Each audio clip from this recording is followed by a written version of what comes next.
coba Galatia 1. Ini tadi saya baca kok. Sorry, saya mendengarkan ada pimpinan saya datang soalnya. Galatia 1 nomor 12 coba kau bacakan. Ya sudah, pimpinanmu menguatkan kau supaya jangan kau tenggelam dengan saya. Iya, silakan. Karena aku bukan menerimanya dari manusia. Bukan menerima dari manusia. Tapi dari mana? Pewahyuan. Dari mana? Baca terus. Dari aku menerimanya dari manusia, bukan manusia yang menerima kepadaku, tapi yang menerima oleh penyataan Yesus Kristus. Yesus Kristus itu kalau diimani datang sebagai manusia, bukan sebagai manusia, apa namanya? Antikristus. Anda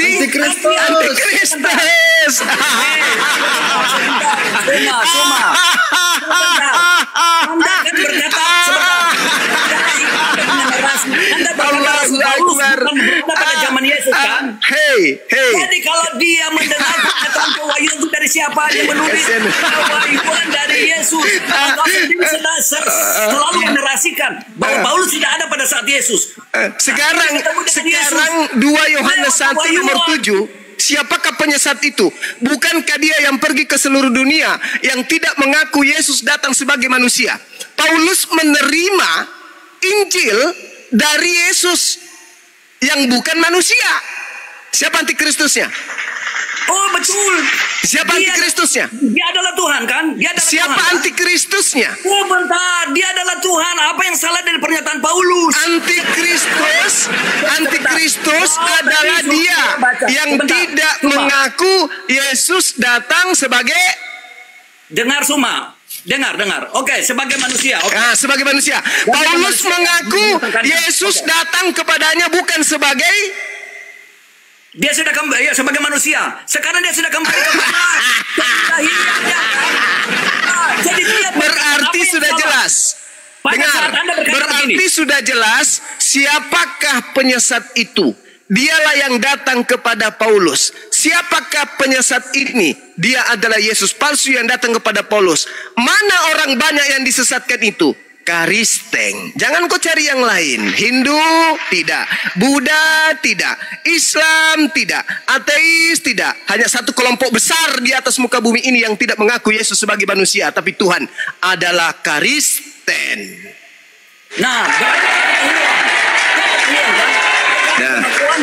Tadi kau bilang kau percaya Yesus Kristus adalah Tuhan. Tidak, saya percaya kepada Yesus yang adalah Nabi dan Rasul yang datang kepada Bani Israel, yang berkata waspadalah kepada Yesus palsu yang datang setelahku, yang tidak mengaku bahwa dia manusia. Jelas, dan akan menyesatkan banyak orang. Wahyu itu bukan ajaran Yesus asli. Wahyu itu adalah ajaran Yesus palsu. Baca Wahyu 22 nomor 16. Dari mana kau tahu Yesus palsu? Karena Yesus mengatakan akan datang penyesat mengaku Yesus. Sekarang Yesus, sekarang saya tanya samamu. Ini manusia palsu ada roh tidak? Dengar. Menurut saudara, pengakuan Yesus datang untuk yang kedua kalinya nanti di mana? Sudah datang atau belum? Kedatangan kedua Yesus sudah datang atau belum? Belum. Berarti yang datang di Pulau Patmos siapa? Dia menyatakan diri. Itu Yesus. Paman iblis. Yesus. Saya punya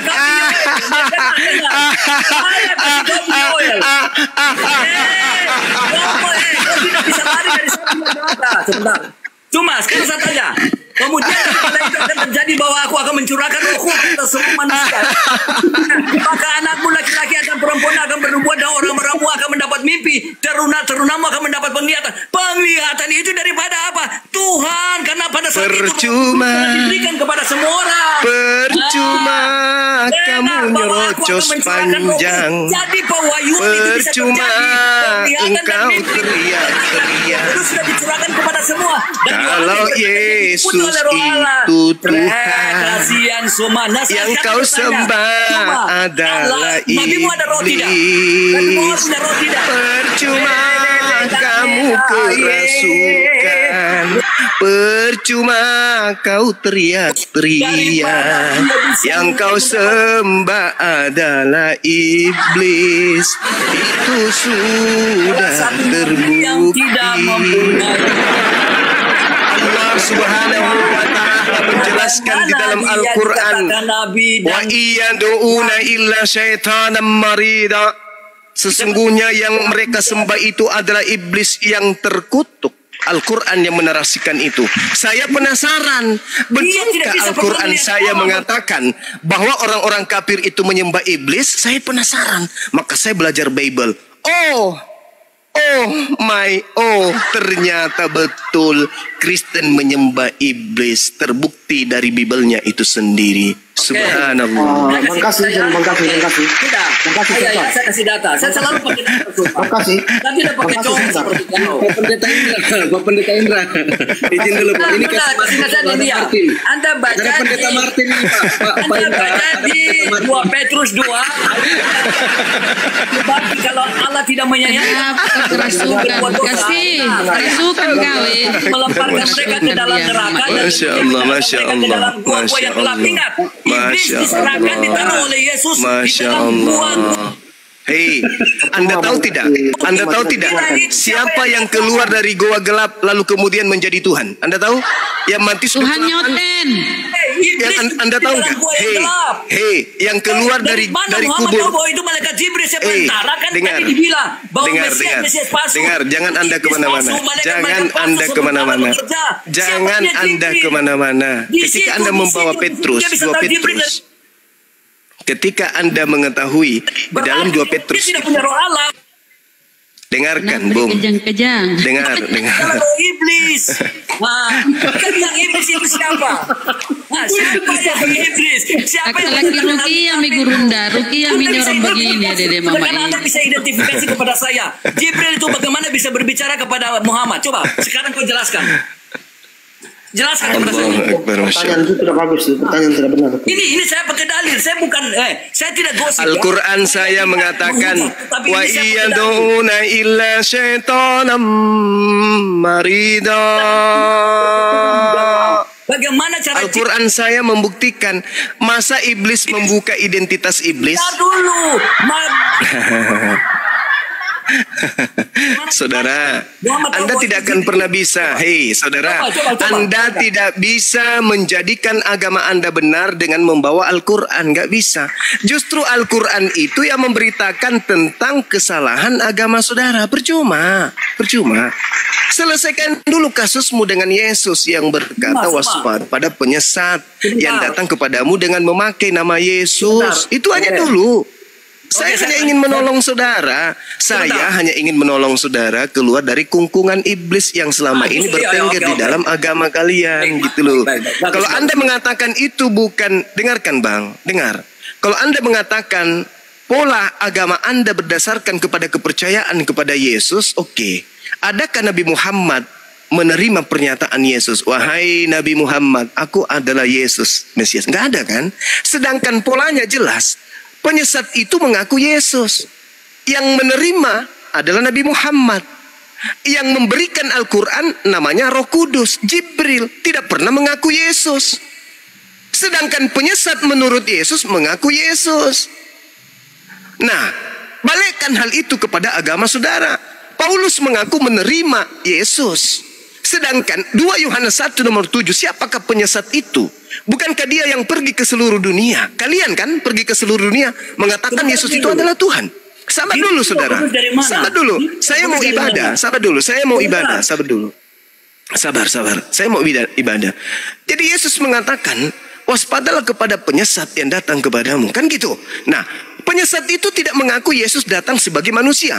Galatia 1 di awal surat Paulus nih, dia mengaku, aku menerima Injil bukan dari manusia, tetapi dari Yesus. Berarti dia mengakui Yesus datang kepadanya bukan dalam rupa manusia.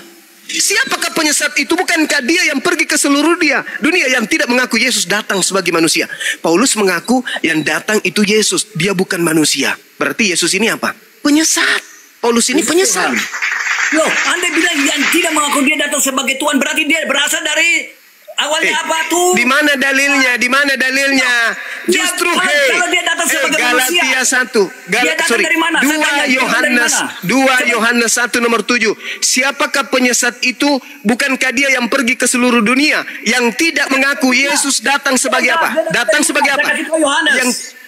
Yang Yesus datang sebagai manusia. Oke? Nah, sekarang Paulus mengaku menerima Injil bukan dari manusia, tetapi dari Yesus. Dengan kata lain, Paulus mengingkari kalau Yesus itu manusia. Udah selesai. Udah selesai, Bang. Udah selesai ya. Yang tadi dia udah selesai. Tidak ada lagi perlu dalam dunia. Datang sebagai apa? Dia datang dari mana?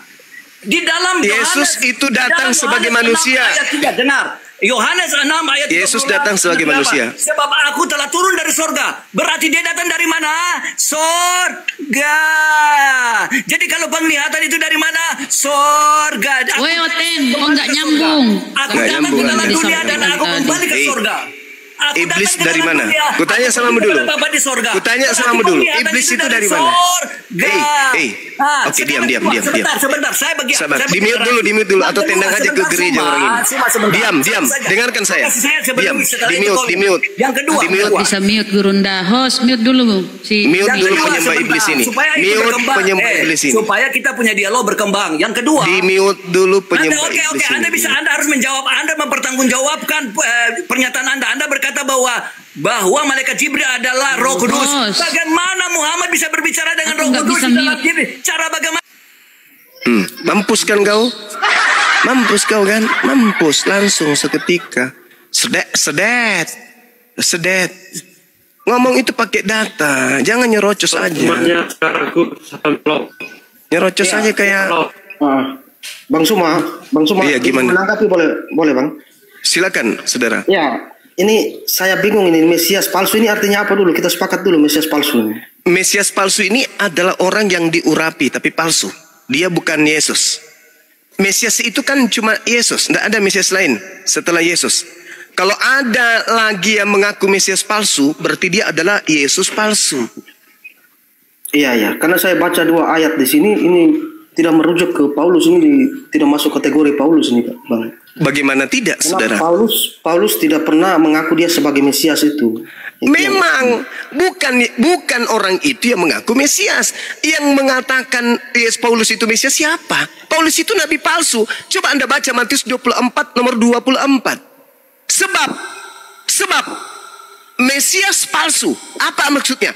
Sebab Yesus palsu dan nabi palsu. Oke? Akan datang dan melakukan banyak mukjizat. Sekiranya bisa dia menyesatkan orang-orang pilihan juga. Itu kata siapa? Kata Yesus. Berarti Mesias palsu, Yesus palsu datang mengutus nabinya. Paulus ini siapa? Disebut rasul kan? Disebut utusan Yesus kan? Mesias palsu mengutus nabi palsu. Paulus mengaku rasul, berarti Paulus mengaku sebagai nabi. Oke. Nah, sekarang dia utusan siapa Paulus ini? Begini Bang, Mesias palsu yang saya pahami itu bahwa orang yang mengajarkan keselamatan di luar Yesus. Betul. Sedangkan Paulus ini kan mengajarkan keselamatan tentang Yesus, dia mewartakan tentang Yesus. Jadi dia tidak masuk kategori. Baik. Sekarang kalau begitu Anda mengatakan Paulus mengajarkan keselamatan tentang Yesus, tolong tunjukkan di dalam pengajaran Yesus.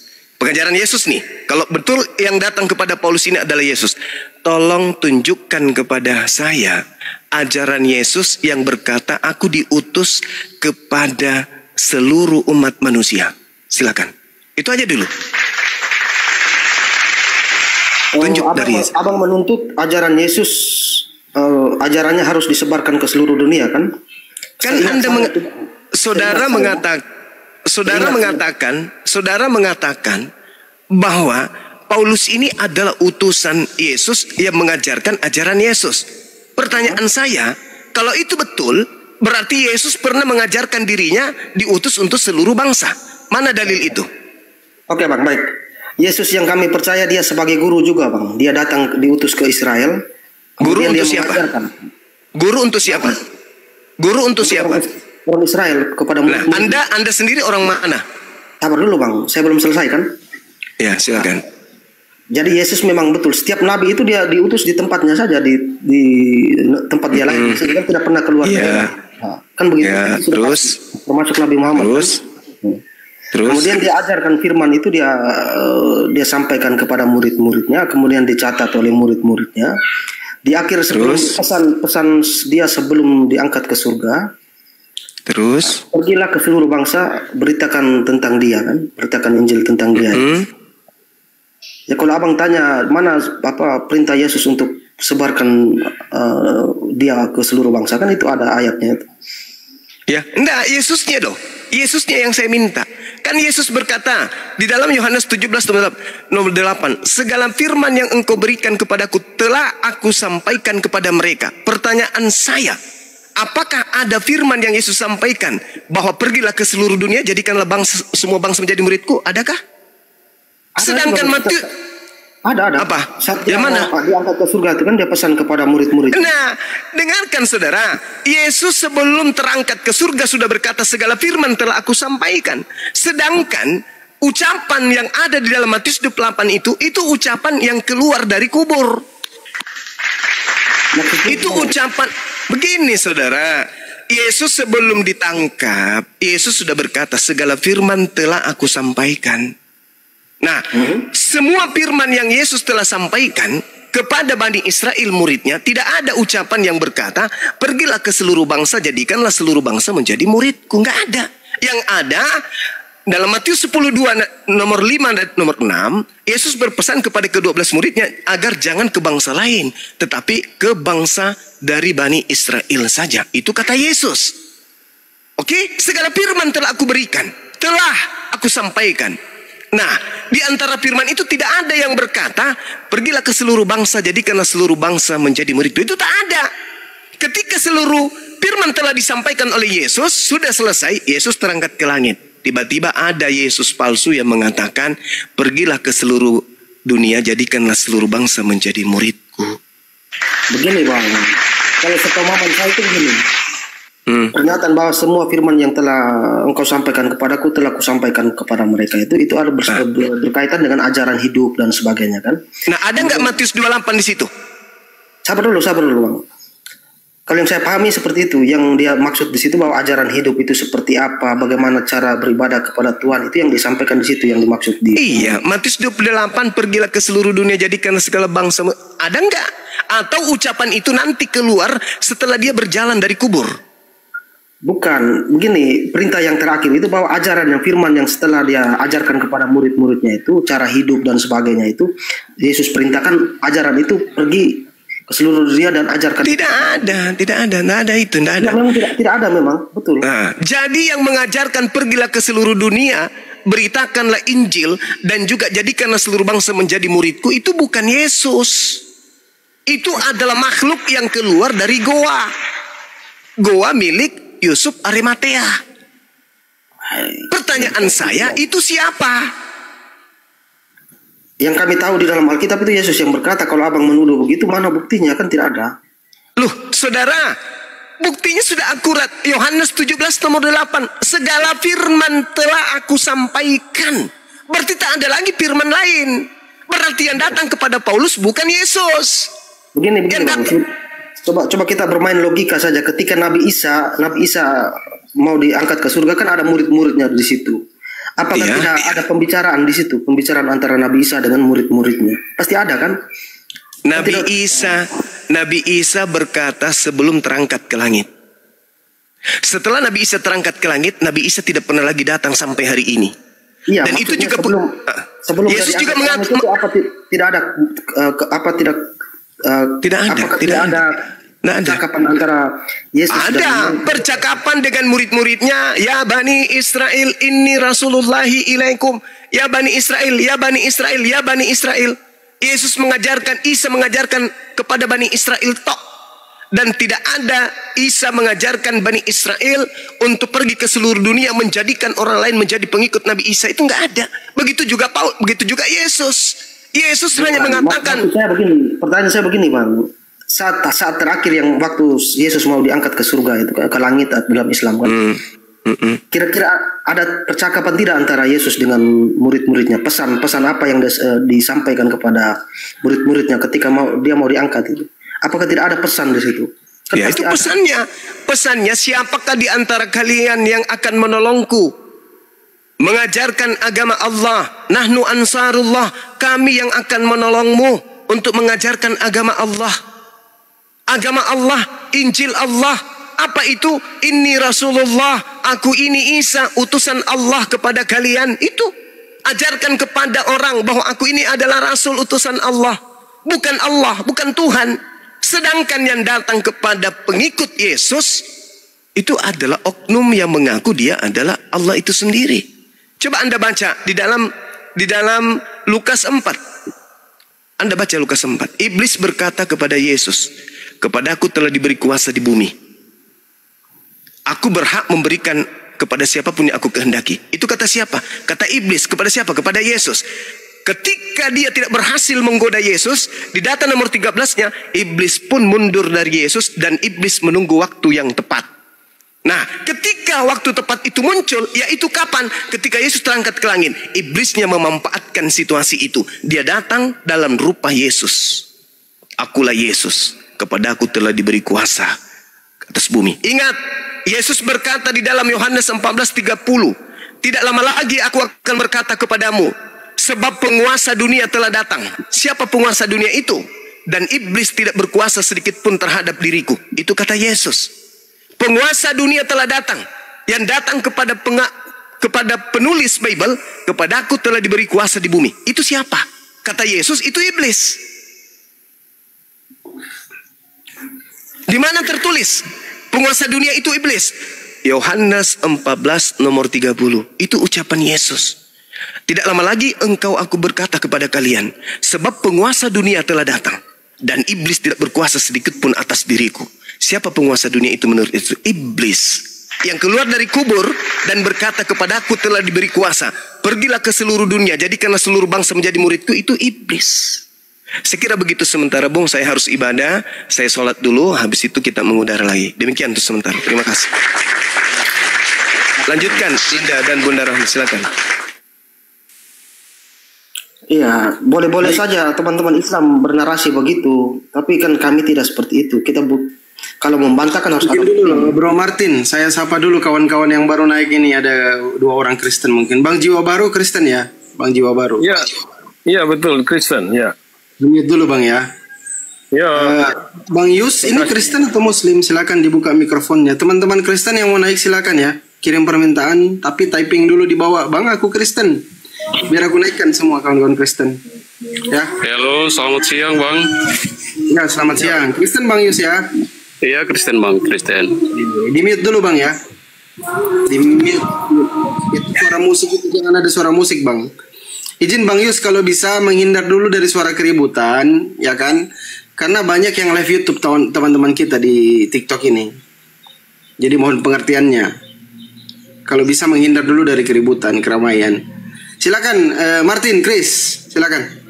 Iya, karena saya dari tadi sedang Bang Suma dengan pendeta siapa tadi Bruce kan saya sedang buka-buka baca nih Alkitab yang sebelumnya saya jarang baca. Tapi saya tidak menemukan apa Mesias palsu itu arahnya ke Paulus, tidak masuk itu Bang. Karena di situ pun dikatakan apa Mesias palsu, nabi-nabi palsu banyak kan berarti. Kenapa ditujukan satu orang? Itu yang pertama. Terus Mesias palsu yang dimaksud di Yesus di sini orang yang benar datang mengaku sebagai Yesus. Aku yang dia mengaku bahwa aku yang kalian nanti itu. Jadi itu kan tidak masuk di Paulus sebenarnya. Dari argumentasi Bang Zuma tadi, Goronda tadi, kan ada Paulus itu dalam perjalanan ke Damsik di dalam KPR 9 nomor 5. Paulus itu kan berkata, jawab Saulus, "Siapakah engkau Tuhan?" Dijawablah oleh sosok ini. Akulah Yesus yang kau aniaya. Ini yang harus diselidiki, ya kan? Karena di dalam 2 Yohanes 1:7 tadi, ya di dalam 2 Yohanes 1 nomor 7 tadi dijelaskan bahwa yang tidak mengakui Yesus Kristus datang sebagai manusia ia adalah penyesat dan antikristus. Nah, sementara Kakanda Paulus ini mengatakan di dalam perjalanannya ke Damsik ketika bertemu dengan Yesus palsu ini, dia mengatakan, siapakah engkau Tuhan? Nah, Yesus kan kita tahu, kita harus akui dia sebagai manusia dalam 2 Yohanes 1 nomor 7. Kan demikian. Nah, ketika dia berkata, akulah Yesus yang kau aniaya. Baik. Silakan. Jangan bercanda biar cepat lah. Gini, kalau berarti abang menuduh bahwa yang bertemu Paulus itu Mesias palsu, bang ya? Oh iya dong. Yesus bahwa Mesias palsu itu dia pergi ke seluruh dunia dan berbuat mujizat, menyebut namaku, mengatasnamakan. Itu kan tidak otomatis tidak masuk kategori itu yang apa namanya yang diketemu Paulus itu. Dia kan hanya bertemu sekali saja, dia tidak ke bangsa-bangsa untuk berbuat mujizat. Pertama satu poin saya jelaskan sama Bro Martin. Di dalam KPR 13 nomor 1, di situ Paulus nabi. Coba dibaca. Baca deh. KPR 13 nomor 1. Tadi abang coba dibaca dulu. Bro Martin dibaca dulu. Enggak, dibaca dulu. Sabar dulu. Gini. Yang tadi abang enggak, ini kan yang bicara Mesias palsu di dalam Matius 24:25. Bro Martin, dengarkan. Di dalam Matius 24:25, sebab Mesias palsu dan nabi-nabi palsu akan muncul dan mereka akan mengadakan tanda-tanda yang dahsyat dan mujizat-mujizat sehingga sekiranya mungkin mereka menyesatkan orang-orang pilihan juga. Nah, coba dicek di dalam KPR 13 nomor 1. Di situ Kakanda Paulus itu adalah nabi. Silakan dibaca dulu. Iya, tadi kan fokusnya bukan ke Paulus yang abang katakan Mesias palsu itu yang bertemu Paulus di guru itu. Betul, ini kan kita tengah selidiki siapa sih yang menyesatkan orang-orang pilihan itu, orang-orang banyak itu, siapa yang sesatkan mereka? Mari kita selidiki. Kan gitu. Sabar dulu bang, sabar dulu. Seandainya pun Paulus ini korban yang tersesat, yang kita fokuskan bukan ke Paulus. Yang tadi saya mengikuti yang abang katakan. Bukan korban, dialah penyesat yang mengaku bertemu dengan Yesus palsu. Dialah orangnya ini. Dia bukan tersesat tapi penyecak. Sabar, narasinya sudah itu, narasinya sudah lari. Silakan Anda bela dia, silakan Anda bela dulu dia, silakan nanti sebentar saya bantah narasi Anda, silakan. Iya, kan narasi itu sudah lari lagi dengan narasi pertama abang kan. Yang saya tanya tadi pertama, abang bilang Mesias palsu itu yang bertemu Paulus di padang gurun, yang dalam bentuk cahaya dan kemudian mengeluarkan suara. Sementara kalau kategori Mesias palsu di dalam yang dibicarakan Yesus di sini, Mesias palsu itu dia pergi ke seluruh dunia untuk berbuat mujizat dan sebagainya itu. Sedangkan yang abang bilang tadi Mesias palsu yang bertemu Paulus itu kan dia tidak kemana-mana. Dia hanya bertemu satu kali di situ, dia tidak berbuat mujizat di situ. Otomatis tidak masuk kategori itu yang dimaksud Yesus. Bagaimana sih itu barang sederhana kok dicari kesalahan saja itu gimana? Halo, saya jelaskan teman, selamat siang. Silakan selamat siang. Saya izin sedikit dulu ya, Bang Yus sama Bang Martin. Bang Suma tadi mana? Masih sholat beliau. Izin 10 menitan lah. Sabar dulu kawan-kawan Kristen ya. Bang Yus. Begini bang, cara kita berdiskusi, kita tidak boleh menyimpulkan sesuatu tanpa. Baik, Bang Yus, bentar Bang ya. Nanti dengan Bang Zuma, dengan Bang Jiwa Baru, nanti ngobrol sama Bang Zuma ya. Di-mute dulu. Nanti Bang Zuma selesai ibadah baru kembali sama teman-teman Kristen yang lain. Izin di-mute dulu Bang Yus ya. Saya tanggapi dulu apa yang disampaikan Bang Martin. Jadi menurut Martin, apakah Yesus ini sudah datang untuk yang kedua kali, Bang Martin? Silakan, Bang Martin. Ya, kalau dalam bentuk sama seperti awalnya belum. Oke, sama kalau seperti awalnya. Baik. Udah. Ini, Bang. Karena kita tahu di dalam Matius 24:27 kedatangan Yesus itu kan sama seperti kilat memancar dari sebelah timur dan melontarkan cahayanya sampai ke barat. Demikian pula kelak kedatangan anak manusia. Matius 24 nomor 27. Jawaban dari teman-teman Kristen bahwa kedatangan Yesus Kristus untuk yang kedua kalinya itu belum terjadi sama dengan keimanan kita di Islam, bahwa Nabi Isa alaihissalam itu belum akan datang untuk yang kedua kalinya. Nah, kita melihat lagi di dalam 2 Korintus 11 nomor 14. Ya, 2 Korintus 11:14, iblis pun bisa menyamar menjadi malaikat terang, menjadi cahaya terang. Nggak bahaya tah? Iblis bisa menyamar. Sementara yang ditemui oleh Kakanda Paulus di dalam KPR 9 nomor 5 itu menyilaukan matanya, membutakan matanya, itu berupa cahaya terang. berkata, Iblis pun bisa melakukan. akulah Yesus yang kau aniaya. Kan kayak gitu. Nah, sementara kedatangan Yesus itu belum dijadwalkan untuk kedatangan kedua. Tetapi ada yang mengaku bertemu. Makanya di dalam Matius 24-23 tadi Bang Martin, pada waktu itu jika orang berkata kepadamu, lihat Yesus ada di sini, Yesus ada di sana, jangan kamu percaya. Ini nubuatan Yesus loh. Yesus bernubuat menyampaikan kepada murid-murid, hei, kalau nanti ada yang mengaku bertemu aku, ingat kalian jangan percaya. Sekarang Bang Martin, percaya nggak apa yang disampaikan oleh Yesus?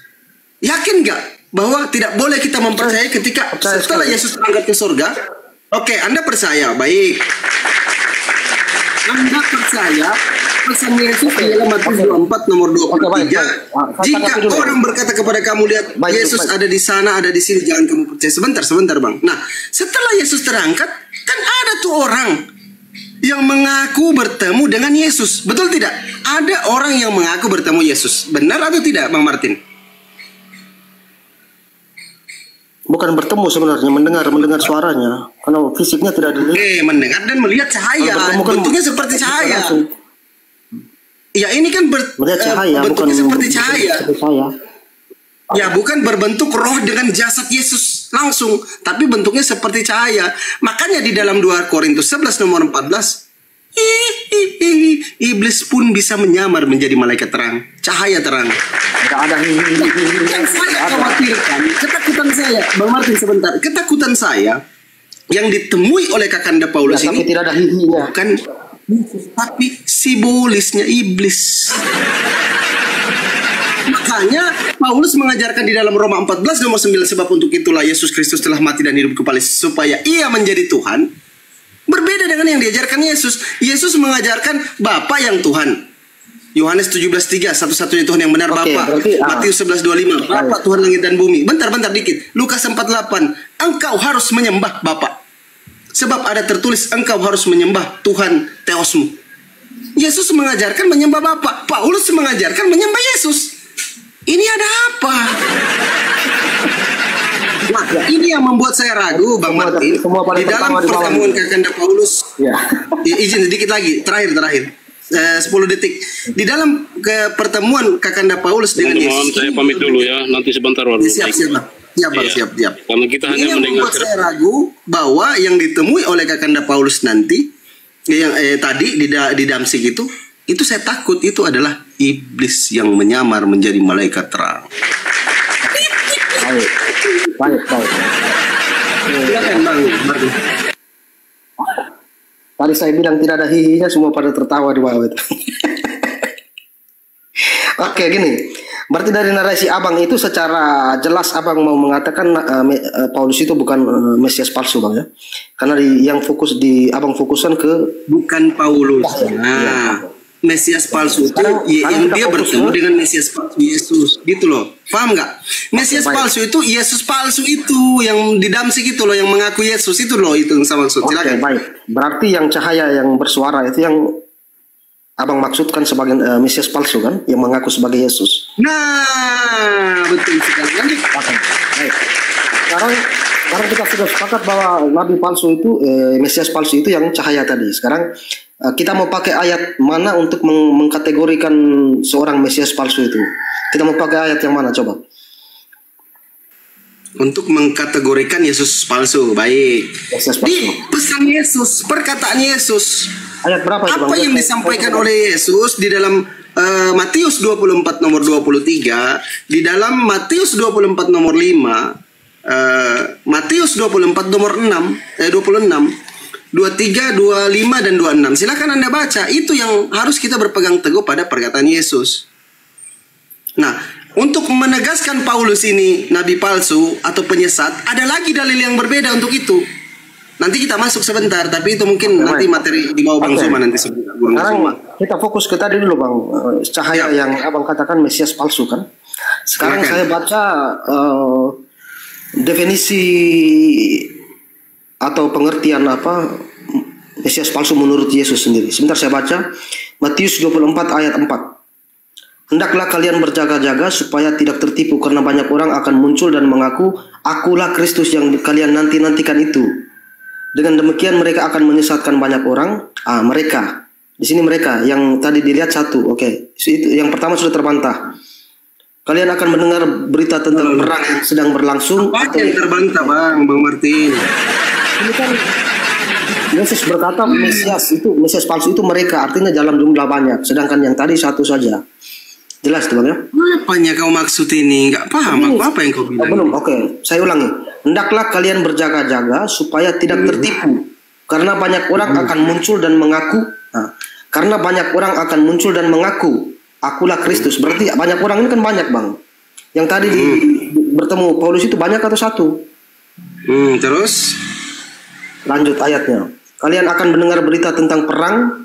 Di situ dia tidak memberitakan perang juga di situ. Banyak Bang Martin, Mesias palsu itu bukan hanya yang ditemui oleh Kakanda Paulus di Damsik, tapi di kitab Wahyu juga penglihatan Yohanes itu Yesus palsu. Kita sepakat yang bertemu Paulus kan kita sudah sepakat tadi yang kita bahas ini. Gini, yang kita sepakat tadi yang kita bahas itu yang bertemu Paulus. Ya kalau memang banyak ya urusan lain.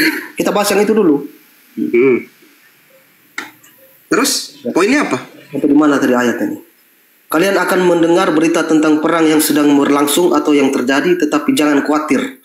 Allah memang sudah menentukan bahwa peperangan harus ada, tetapi saat itu terjadi janganlah berpikir. Artinya di situ kabar tentang perang tidak ada disampaikan oleh yang abang katakan Mesias palsu tadi. Berarti gugur sudah tuh.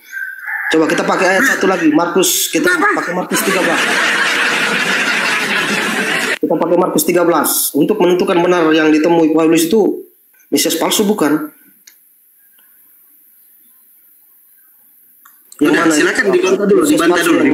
Mereka bermujizat itu di mana ayatnya tuh? Ayat berapa itu? Yang dibantah dulu. Ada Paulus itu pernah kubaca di dalam Kisah Para Apostolos itu nomor berapa ya?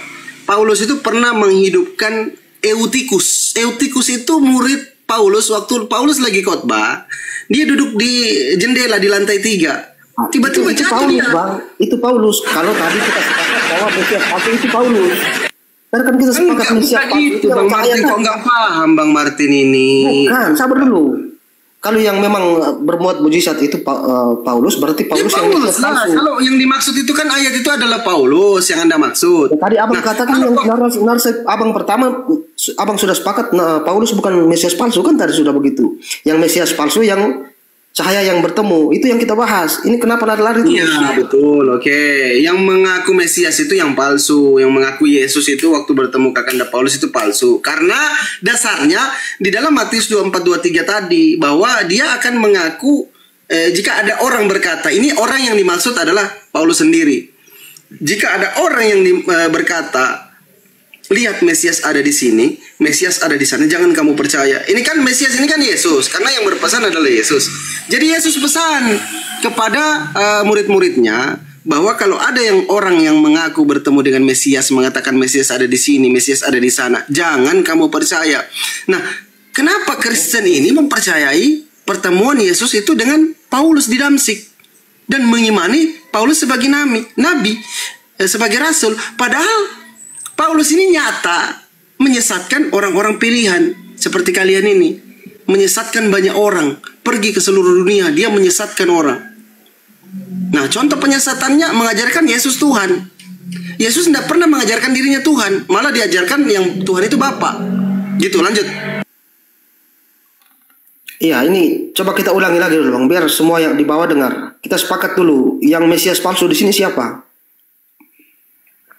Yang Mesias palsu itu yang ditemui oleh Paulus di Damsik.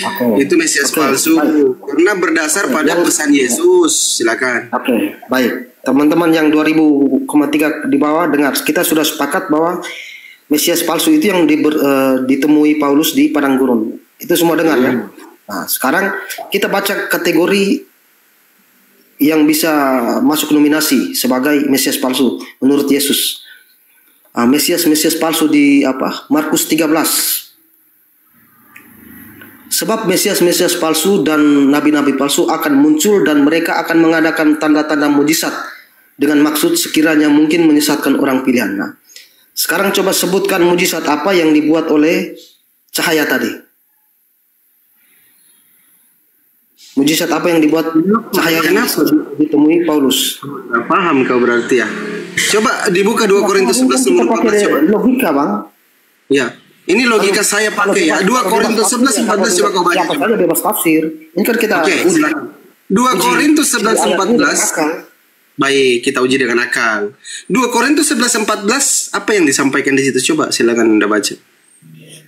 Sorry berapa tadi? 2 Korintus 11 14.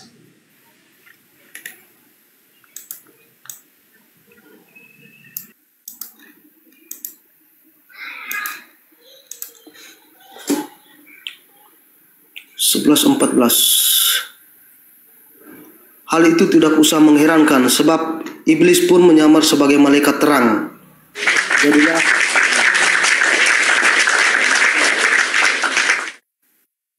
iblis menyamar seperti malaikat terang. Yang ditemui oleh Kakanda Paulus di Damsik berupa? Ya, kalau Allah yang cahaya yang dilihat Musa sampai dia pingsan itu iblis atau Allah? Bentar. Kita selidiki yang di Damsik dulu, jangan kita kemana-mana. Allah juga bisa menyamar Nabi Musa itu berbeda lagi ceritanya. Sebentar, itu melebar namanya. Kalau ke Nabi Musa itu berbeda lagi ceritanya. Coba kita fokus di pertemuan Kakanda Paulus ini. Ini yang harus diselidiki oleh teman-teman Kristen.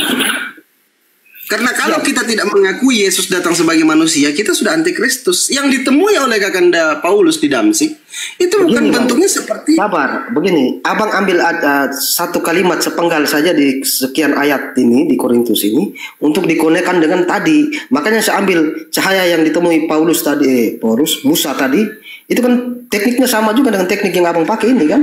Saya ambil ayat dari ayat lain. Dengan loncat ke Musa dulu. Bentar kita bahas Nabi Musa. Bentar kita bahas Musa. Kita fokus di ketemunya Paulus dengan Yesus palsu ini.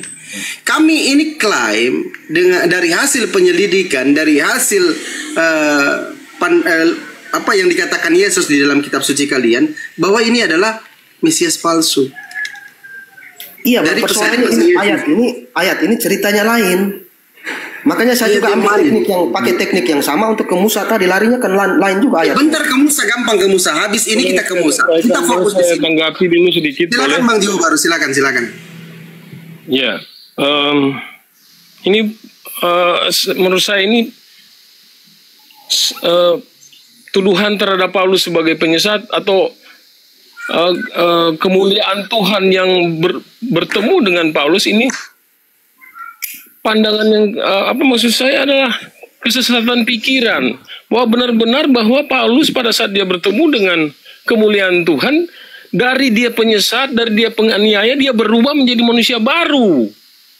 Dia menjadi pewarta Injil, dia mengabarkan kebenaran. Mana mungkin dia bertemu dengan Tuhan yang benar, terus dia menjadi berubah hidupnya menjadi orang yang benar. Dia kan orang yang sesat sebelumnya. Mengapa Anda menuduh dia itu penyesat? Atau bertemu dengan Tuhan penyesat? Ini kesalahpahaman yang besar. Jadi ini tuduhan-tuduhan terhadap kemuliaan Allah yang bertemu dengan Yesus ini. Kenapa kalian menganggap itu sebuah setan atau apa? Itu benar-benar kesalahan fatal itu loh. Boleh nggak saya tanggapi Bang Jiwa baru? Kesalahan fatal itu. Boleh saya tanggapi? Mana mungkin. Paulus yang dulu dia penganiaya jemaat, sekarang dia setelah dia bertemu dengan kemuliaan Allah. Bang, boleh saya tanggapi Bang? Kenapa kalian menuduh Allah itu yang bertemu dengan Tuhan? Dia sebagai itu setan kok. Sementara Paulus berubah menjadi. Oke, saya tanggapi Bang, boleh? Boleh nggak? Silakan. Dikasih kesempatan nggak? Baik, terima kasih. Kita fokus ya. Teman-teman dikencangkan juga tiap-tiap layarnya ya, biar komalnya kuat. Sorry kalau agak berisik tempat saya. Jadi Bang, pertama Paulus ini. Silakan, masuk. Iya. Masuk Bunda. Oke, baik. Yesus palsu datang kepada siapa dan orang banyak yang disesatkan itu siapa? Itu dulu Bang. Yesus palsu itu Pak Juma, Dia bisa datang kapan saja. Oh, enggak begitu. Dia sebagai malaikat terang. Bukan begitu. Sekarang Anda harus membedakan antara Yesus asli dan Yesus palsu dulu. Yesus palsunya, Yesus aslinya pernah nggak mengaku akulah Alfa dan Omega? Itu dulu.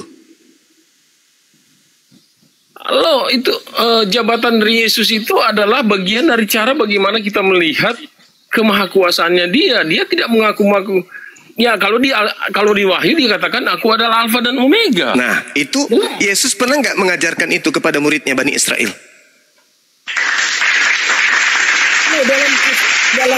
Dalam kepenuhan Yesus itu dia sudah menunjukkan bahwa kemahakuasaan Allah ada di dalam dirinya. Nggak perlu dia mengkoar-koar tentang kemahakuasaannya. Yesus mengatakan, aku tidak dapat berbuat apa-apa dari diriku sendiri.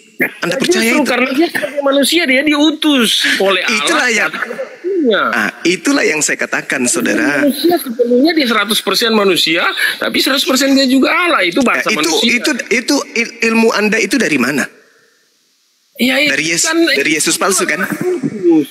Dia adalah Allah sendiri datang kepada dunia untuk penyelamatan, untuk menebus dosa. Itu dari Yesus palsu. Allah, dia datang kepada dunia. Itu dari Yesus palsu. Yesus sudah mengajarkan hal-hal yang baik, mujizat semuanya dilakukan kok. Iya, sekarang permasalahannya adalah Anda ini Kristen, pengikut Yesus yang datang kepada Paulus. Betul? Betul kan? Soal Paulus ini dia berdiri sendiri. Kita mau percaya dia sebagai pemimpin. Dia yang nggak bisa, Bung. Karena apa yang dinubuatkan? Tuhan di Damsyik, kemudian dia menjadi orang yang mengikut Tuhan. Mengikut Tuhan yang mana? Tuhan yang datang kepadanya bernama Yesus itu kan? Kalau dia jahat tetap jahat, itu berarti Mesias palsu yang dia ketemu di Damsyik itu. Oke, baik. Sekarang coba Anda baca Matius 12 nomor 43 sampai 45. Silakan. Semua ini luar biasa ya. Matius 12 nomor 43 dengan 45. Nomor 12 43. Ya, apabila roh jahat keluar dari manusia, ia pun mengembara itu ya. Iya. Ia pun mengembara ke tempat-tempat yang tandus mencari perhentian, tetapi ia tidak mendapatinya. Terus, lalu ia berkata, aku akan kembali ke rumah yang telah kutinggalkan itu. Maka ia dan mendapati rumah itu kosong, bersih, tersapu dan teratur. Apa masalahnya di sini? Lalu dia keluar dan mengajak 7 roh lain yang lebih jahat daripadanya, dan mereka masuk dan berdiam di situ. Lalu orang itu lebih buruk daripada keadaannya semula. Demikian juga akan berlaku atas perkataan yang jahat ini. Nah, sekarang pertanyaan saya. Sekarang perikopnya kembali jahat ya. Sekarang pertanyaan saya, angkatan jahat itu sesama Yesus atau tidak? Bisa ada di zaman sekarang ada. Saya tidak tanya itu, Bang. Ini saya bertanya tentang Matius 12 ini. Angkatan jahat ini sesama Yesus nggak? Ada juga, ada sesama Yesus juga ada. Ada sesama Yesus. Sesama Yesus ini ahli Taurat, orang Farisi, betul? Betul. Mereka yang betul. Yang Anda baca barusan Matius 12 43 sampai 45 itu ada orang yang bertaubat di sana setelah melakukan kemaksiatan, betul? Maksudnya siapa ini yang bertobat itu? Mana ada di sini bertobat sini? Apabila roh jahat keluar dari manusia itu. Iya. Lalu roh jahatnya kemudian mencari pemberhentian di tempat-tempat yang tandus, betul? Ya. Siapa yang menuju ke Damsyik, Bang? Melalui padang gurun. Ya, Paulus kan, Saulus kan. Paulus. Lalu kemudian didatangi oleh makhluk. Paulus kan? Bukan makhluk. Lalu apa? Apa yang datang kalau bukan makhluk? Itu alam sendiri. Apa yang datang kalau bukan makhluk? Jangan bilang makhluk. Makhluk itu jauh sekali ya bahasanya itu. Sudah di dalam kitab saudara sendiri, Yesus itu disebut makhluk, Bang. Berarti Yesus yang datang kepada makhluk halus atau makhluk apa, bukan seperti itu. Sabar dulu. Yesus itu disebut makhluk. Kalau kita sudah berpikir Yesus, oke lah, boleh lah, terserah. Ya, makhluk. Yesus itu makhluk. Nah, roh jahat ini keluar dari orang yang bertobat tadi. Lalu kemudian roh jahat ini keluar mencari pemberhentian, tapi tidak menemukan. Dia kembali kepada orang yang bertobat tadi. Tetapi setelah dia kembali, dia tidak seorang diri. Dia memanggil 7 roh yang paling jahat. Berarti dalam diri orang yang bertobat tadi ada 8 iblis, betul? Betul, ya. Oke. Anda pernah mendengarkan tidak Paulus mengakui bahwa di dalam dirinya ada iblis? Oh, harus ada data dulu itu. Di mana datanya? Di mana datanya itu? Ada bang. Kalau di dalam kelemahanku ada seperti ada duri di dalam daging, itu memang iya. Betul, dalam Paulus itu ada di dalam daging. 2 Korintus 12 nomor 7. Paulus mengaku di dalam dirinya ada iblis. 2 Korintus 12 nomor 7.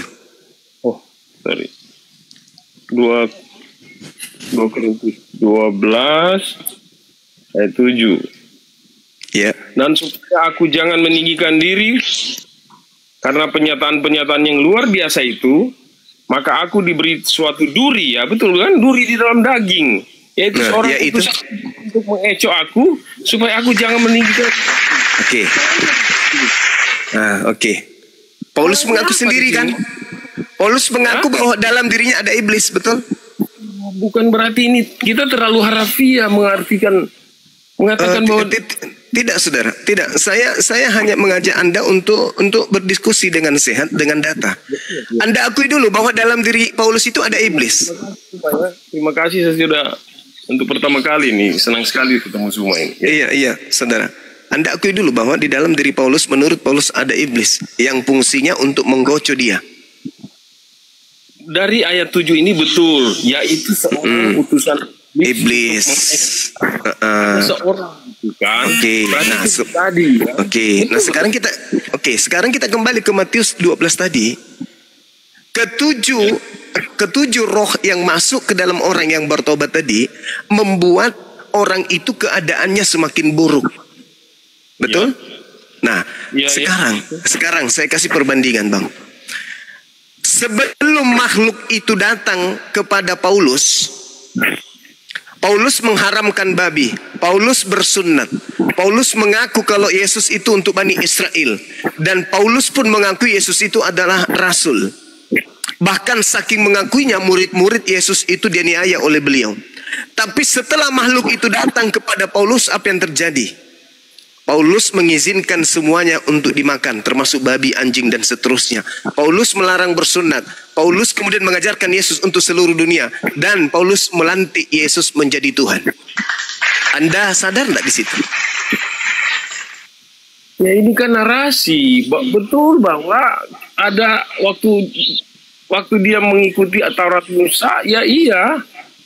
Sebelum semuanya yang masuk dari mulut akan keluar dari pantat, keluar dari. Sebelum Mesias datang kepada Paulus taat Taurat kan? Ya. Paulus taat Taurat kan sebelum Mesias datang ke dia? Iya.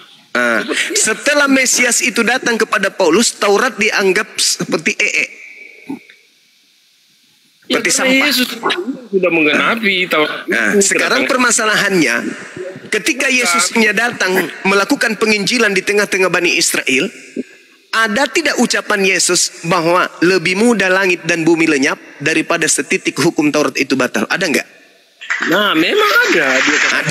Ada. Nah, sekarang pertanyaan saya, apakah langit dan bumi ini sudah lenyap? Kan bahasanya Tuhan tidak akan ada perubahan dari setiap firman keluar dari Allah. Bukan soal bumi ini lenyap, ini salah pemikiran. Yesus berkata, lebih mudah langit dan bumi lenyap daripada setitik dari hukum Taurat itu batal. Ya kan, ini kan metafora namanya. Artinya kan. Sekarang pertanyaan saya, langit dan bumi sudah lenyap atau belum? Kalau ada firman Tuhan itu yang. Sekarang pertanyaan saya, saudara, langit dan bumi sudah lenyap atau belum? Belum paman. Belum paman.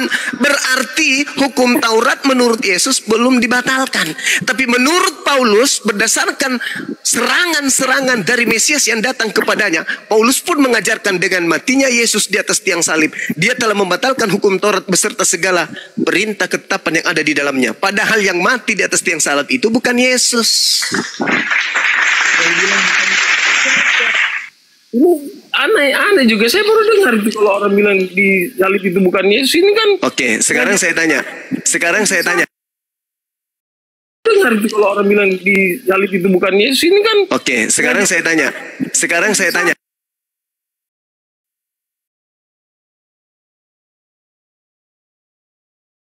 Dengar itu kalau orang bilang di salib itu bukan Yesus. Ini kan. Oke, sekarang saya tanya.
Tinggal jawab ya atau tidak itu mitos. Oke, kita terima pendapat Anda mengatakan itu mitos, ya. Tapi kan jawab ya, kan sudah Bang.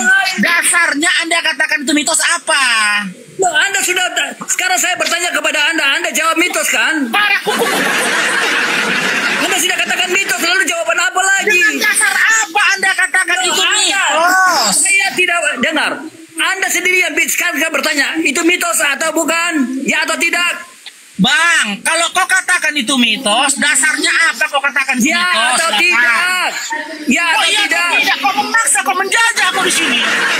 Bukan bang yang ganteng. Menjajah. Tanya kepada Bang, jawab ya atau Bang, tidak? Ini meja diskusi abangku, Bang Kasih. Iya.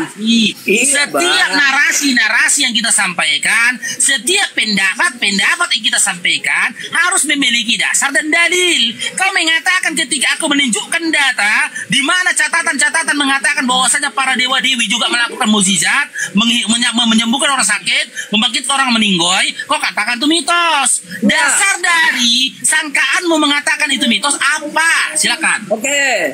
Tidak, abang percaya dulu, abang jawab itu. Dasarnya apa? Anda ya Bang Faruk, Bapak yang terhormat.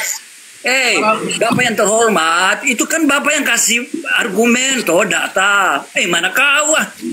Mana wajahmu? Bang, dasarnya apa, Bang? Duh, saya bertanya kepadamu, Bang Faruk yang baik hati dan ganteng. Dari mana? Saya tanya apakah itu mitos atau bukan, karena Anda yang menyampaikan data. Kalau Anda bilang ya, baru saya jawab Anda. Kalau Anda bilang tidak, kita lanjut. Bang, aku sudah kasih data sama ya atau Bang. tidak? Terus sangkal data itu. Bang Faruk, data itu adalah mitos. Sekarang ini tanya samamu, Bang. Dasarnya apa kau katakan mitos? Lewat, Bang. Nanti saya jawab buat abang, benar loh, saya janji ini, saya tidak tipu. Abang jawab dulu, itu mitos atau tidak? Loh, kenapa? Itu nggak mitos. Nggak mitos. Nggak mitos. Aku punya data nggak mitos. Oke. Sekarang Anda percaya kepada dewa. Mitos dasarnya apa kau katakan mitos? Berarti Bang Farouk percaya kepada dewa. Loh, jangan kau framing mengatakan kamu percaya kepada dewa. Berarti itu dewa. Justru bang, data yang kau kasih bang Farouk. Data yang kau kasih bang, justru bang, data yang kau kasih menunjukkan ternyata kau yang percaya kepada dewa. Kau yang beriman bahwasanya Tuhan itu menyembuhkan orang sakit dan bangkit dan bisa membangkitkan orang mati. Kan itu imanmu, bukan imanku. Berarti kau yang percaya sama dewa. Sementara dalam imanku itu Allah itu tak begitu. Allah itu maha kuasa. Kan imanku yang mempercayai Tuhan itu menyembuhkan orang sakit, bangkitkan orang mati. Data yang kau kasih dewa juga menyembuhkan orang sakit, bangkitkan orang mati. Kan sama imanmu. Berarti kau menyembah pada dewa. Itu ringkasan yang kau ambil. Yang saya mau fakta peristiwanya di mana? Bukti karena fakta peristiwa adalah kejadian yang membuktikan bahwa itu ada di mana? Oke, cukup. Sudah? Oke. Fakta peristiwanya di mana? Tunggu dulu aku jawab, Bang. Ketika aku memberikan data catatan kepadamu bahwasanya para dewa-dewa juga melakukan hal itu, menyembuhkan orang sakit, membangkitkan orang mati, ya, aku tidak bisa membuktikan fakta data sejarahnya. Aku tidak bisa membuktikan saksinya. Sekarang gini, ketika Tuhan Yesus melakukan mukjizat, Tunggu dulu, ketika Tuhan mau melakukan mukjizat, tunjukkan saksinya saat ini. Siapa bang? Silakan. Nangis kan? Siapa saksinya? Silakan. Ini Yohanes. Matius. Mana si Yohanes? Tunjukkan, naikkan ke kamar si Yohanes. Moderator, naikkan ke kamar si Yohanes. Itu. Loh, yang Yohanes tulis. Naikkan si Yohanes ke kamar. Katanya si Yohanes tulis dari mana nenekmu? Moderator. Yohanes tulis dari mana? Moderator, kerja moderator. Naikkan si Yohanes. Bang, saksinya Yohanes kan bang? Kan kau minta dihadirkan saat ini kan bang? Tunggu bang, biar kerja moderator ini. Saya bertanya, murid Yesus bersama dengan Yesus tidak? Yohanes naikkan. Dia mau bersaksi, menyaksikan mujizat itu katanya. Naikkan Yohanes, tunggu bang, semua bang. Yohanes, murid Yesus. Siapa namanya? Yohanes, murid Yesus. Semua murid Yesus adalah saksi karena bersama-sama dengan Yesus. Teman-teman moderator, tolong naikkan Yohanes murid Yesus. Dia mau bersaksi sekarang. Silakan naikkan. Naikkan. Katanya, kalau itu fakta peristiwa sejarah, ada saksi karena di depan umum. Kalau iya bang, mana saksinya? Itu cuma cerita, itu adalah gosip. Kalau itu cerita antara dua orang, itu bisa gosip, itu bisa curhat. Tetapi kalau itu kata fakta peristiwa, itu tidak bisa dianulir. Sebab itu fakta. Sudah pelan-pelan kita ya, sudah pelan-pelan. Jujur aja kita bang, jujur aja. Ketika aku menyampaikan data kepadamu tadi, ketika para dewa-dewa itu melakukan mukjizat, ya kan? Saksinya siapa pada saat itu? Saksinya adalah orang-orang yang hidup pada zaman itu. Akan tetapi, tunggu dulu lah bangku. Tulisannya jangan kau ngarang. Dulu lah bangku. Coba buka fakta peristiwanya, sudah saya baca. Faruk, saya suka baca. Suka baca. Jadi kalau engkau kasih data itu, baca. Saya baca. Kau yang cakap ya, nanti aku yang cakap. Silakan. Diulek aja nanti. Aku yang cakap ya. Oke. Diam bang ya. Oke. Nanti kutunjukkan datanya yang menyatakan bahwasanya orang-orang pada masa itu ya, yang menyaksikan mukjizat yang dilakukan oleh para dewa itu. Ya, di dalam imanmu kau katakan tertuliskan di dalam Bible bahwasanya Yohanes yang menyaksikan itu, ya kan? Betul? Bang Kasih. Oh Bang Kasih, jawab dulu Bang Kasih. Ini kena ini teman-teman. Ya. Oke, kasih data. Oke, kasih datanya. Di mana tertulis bang? Berangkat ke seberang, setelah itu Yesus berangkat ke danau seberang Galilea, itu namanya Tiberias. Di mana tertulis bang? Kita apa dulu? Tunggu bang. Karena mereka melihat dengar. Orang banyak mengikuti dia karena mereka melihat mujizat penyembuhan yang diadakan. Apa itu? Tunggu dulu buka. Itu fakta peristiwa seperti itu. Iya, kita apa? Oke, gini aja bang. Jangan kau ambil yang ringkasan-ringkasan yang ditulis fakta peristiwa. Di hakim kau diusir dari meja sidang.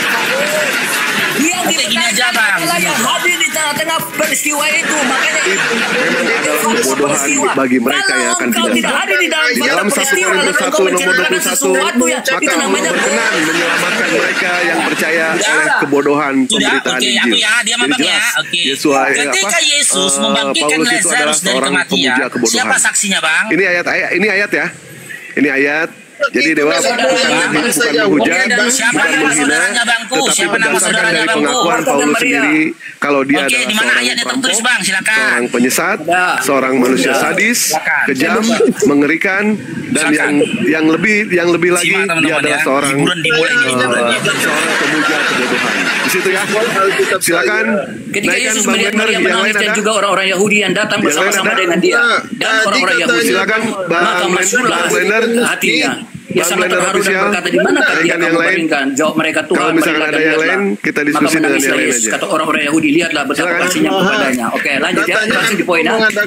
Kirim permintaan ya, Iwan bilang, kirim permintaan. Kalau ada yang mau diskusi, silakan. Lalu mereka mengangkat batu, lalu Yesus mengenal ke langit dan berkata. Jadi yang menghadap Maria, yang menemukan Yesus adalah Marta. Setelah itu Marta memanggil Maria, guru sudah datang. Mereka pergi dan sana, mereka menceritakan peristiwa kematian. Kalau saja engkau ada di sini, dia tidak mati, oke? Berkata bahwa itulah supaya kemuliaan Allah dinyatakan. Kenapa dia tidak hadir di situ? Supaya kemuliaan Allah dinyatakan. Apa kemuliaan Allah? Perbuatan-perbuatannya yang ajaib termasuk mujizat.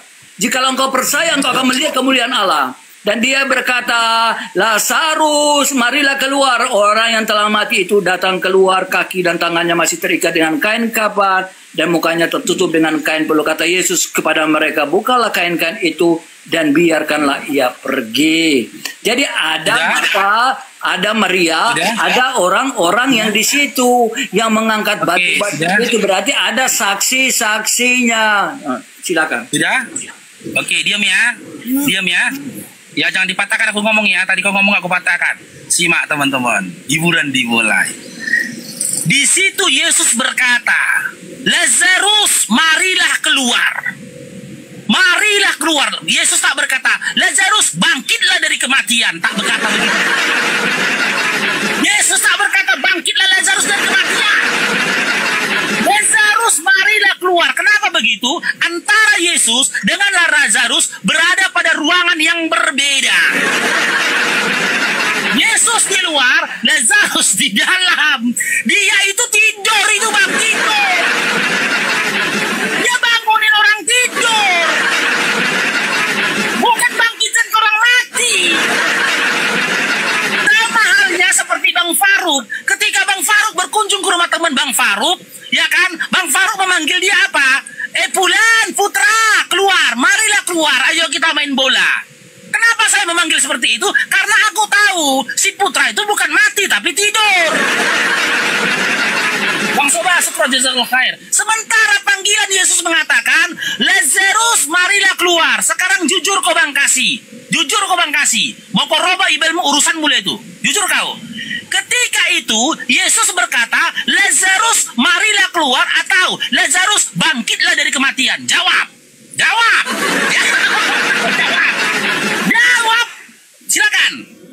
Kalau dengan kata marilah dia bisa, kalau dengan kata marilah dia bisa keluar dan dia bisa hidup kembali, apa sih yang mau dibuktikan? Apa perlu ditambahkan? Kalau kata marilah saja dia bisa hidup. Yesus membangkitkan orang tidur. Bukan membangkitkan orang mati. Dia tidur di mana? Dia tidur di mana? Dia tidur di mana? Kalimatnya itu, Lazarus, bangkitlah dari kematian. Lazarus, bangkitlah dari kematian. Itu bahasanya, Lazarus, marilah keluar. Bang Faruk. Di mana dia tidur, Bang Faruk? Di mana dia tidur, coba? Bang Faruk dulu lah. Bang Faruk.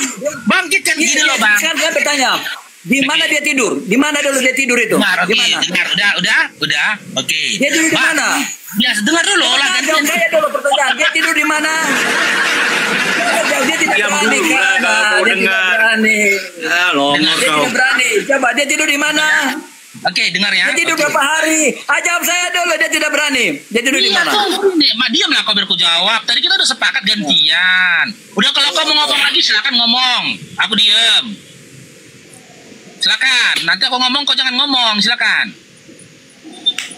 Sudah? Oke, aku yang ngomong. Bang, simak bang ya. Ketika kau menyampaikan kepada temanmu, ya, Pak Obe, tolong angkat air itu. Angkat air itu. Itu kalimat perintah. Jelas, itu kalimat perintah. Kalimat perintah. Pak Obe, marilah keluar. Itu kalimat perintah atau ajakan? Kalimat perintah atau ajakan? Itu kalimat ajakan. Ya, itu ajakan. Tapi kalimat yang mengandung kekuasaan atau kekuatan itu berupa perintah. Pak Obak, bangkitlah dari kematian. Itu kalimat yang benar ketika aku ingin bangkit Pak Obak dari kematian.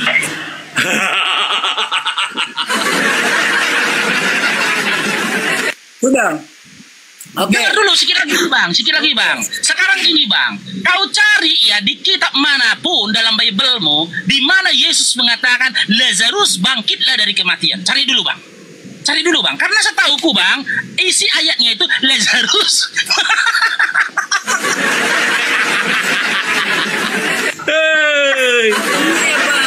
Sekarang dulu, abang tadi kan narasikan dia tidur. Dia tidur di mana dulu? Kan begitu, dia tidur di mana? Dia tidur di mana? Di kamar kan? Di hotel kan? Bentar ya. Lagi ya. Bentar dulu, dia tidur, jawab dulu. Jawab, dia tidur di mana? Dia tidur di mana? Oke, sudah. Aku ngomong ya. Aku diam ya. Jawab saya langsung jawab. Jangan sebentar. Ini tidak perlu jawabannya. Dia tidur di mana? Antara Yesus. Dia tidur di mana dulu? Tidak antara. Aduh, itu narasimu blunder deh. Jangan blunder botak. Omor, kau diam aja. Tidak. Saya bertanya kepada dia. Dia tidur di mana? Udah. Gantian ya. Oke. Dia tidur di mana?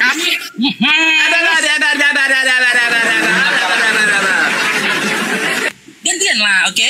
Bang, dengar ya Bang Kasih ya, sama teman-teman Kristen ya. Kami para apologet Islam, ketika kami berbicara, kami tak berbicara di luar dari materi dan data yang ditunjukkan. Aku akan berbicara sesuai dengan data yang kau tunjukkan. Aku akan berbicara sesuai dengan ayat yang kau tunjukkan. Jika memahami dari kalimat Yesus mengatakan, Lazarus, marilah keluar.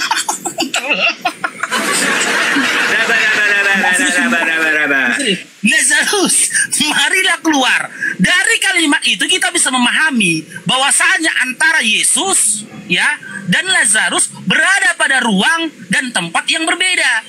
Di mana Yesus berada di luar dan Lazarus berada di dalam. Kan gitu. Karena kalimat Yesus mengatakan Lazarus marilah keluar. Berarti ajakan dari Yesus mengajak Lazarus ya untuk datang ke tempat dia. Tempatnya Yesus itu adalah di luar dari ruangannya Lazarus. Sementara Lazarus berada di dalam. Jangan kau tanya sama aku apakah Lazarus di dalam tidur. Ya urusan si Lazarus lah, ngapain dia di dalam bang, lucu abang ini. Mau dia tidur, mau dia minum kopi, mau dia mau main Mobile Legend, suka-suka dia lah. Iya, tapi dia tidur di mana? Tunggu gantian lah dulu bang. Oh, kau narasinya malah ember sekali. Tunggu dulu. Nanti baru narasimu ember. Kau ngomong bang, dengar dulu bang. Tidak, tapi kau tidak menjawab pertanyaanku. Dia keluar dari konteks. Bang. Dia keluar dari konteks, makanya saya bawa kau ke dalam konteks. Dia tidur di mana? Kau tidak menjelaskan. Dia tidur di mana? Ini mau aku jelaskan bang. Ini ada. Di dalam konteks ini ada. Coba kau. Dengar dulu bang. Aku dari awal tadi tidak ada berkata kalau Lazarus itu tidur. Tadi bilang karena posisi dia tidur di ruang yang lain. Sekarang Anda harus berada di dalam konteks. Jadi Anda tidak boleh keluar dari konteks kan? Iya, sekarang pertanyaan saya, konteksnya dia tidur di mana? Harus Anda jelaskan. Udah ya, diam abang ya, aku jelaskan ya. Dan apa perkataan saudaranya? Ya diam ya, gantian ya. Ya diam ya, aku jawab ya. Saudaranya berkata bahwa saudaranya dan para orang Yahudi berkata dia sudah mati 3 hari. Sekarang konteksmu bilang dia tidur. Raba. Gantian Bang Kasih, dia gantian, oke. Dari awal Bang Faruk, wallahi aku tak mengatakan Lazarus tidur. Dengar dulu Bang, aduh. Ya betul, dengar saya. Dia bisa tidur dalam 2-3 hari. Coba buktikan. Dengar dulu Bang, aduh gantian Bang. Oke, aku tak katakan Lazarus itu tidur. Cuman karena antara Yesus dan Lazarus berada pada tempat dan ruang yang berbeda, ya kan? Ya kita nggak tahu Lazarus di dalam ngapain, Bang. Bisa saja dia tidur, bisa saja dia minum kopi, bisa saja dia main Mobile Legend. Suka dia karena apa? Karena Bible dia tidak menjelaskan Lazarus ngapain di dalam. Gitu loh. Kau ember. Masalah. Dia di situ apa dalam konteksnya? Kau jelaskan. Nggak bisa. Justru Anda keluar dari konteks. Kan? Anda bilang tidur di tempat lain. Anda coba jelaskan, oke tidur dalam gua. Dan kata saudara-saudaranya dia sudah mati. Begitu cara mengembangkan sebuah cerita.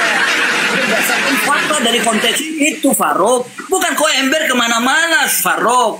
Itu namanya ember, Faruk. Sudah, oke. Menurut abang jujur Bang Kasih ya. Menurut abang ya, abang jujur nih ya. Kalimat mana yang tegas, yang lebih tegas keluar dari lisan Yesus ketika dia membangkitkan orang mati? A. Kalimat yang mengatakan Lazarus, marilah keluar. Atau kalimat Lazarus, bangkitlah dari kematian. Kalimat mana yang tegas, lebih tegas mengarah kepada perbuatan membangkitkan orang mati? Silakan jawab.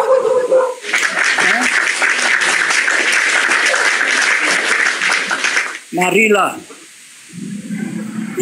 Kalimat mana? Silakan. Marilah. Hah? Marilah ngapa? Marilah.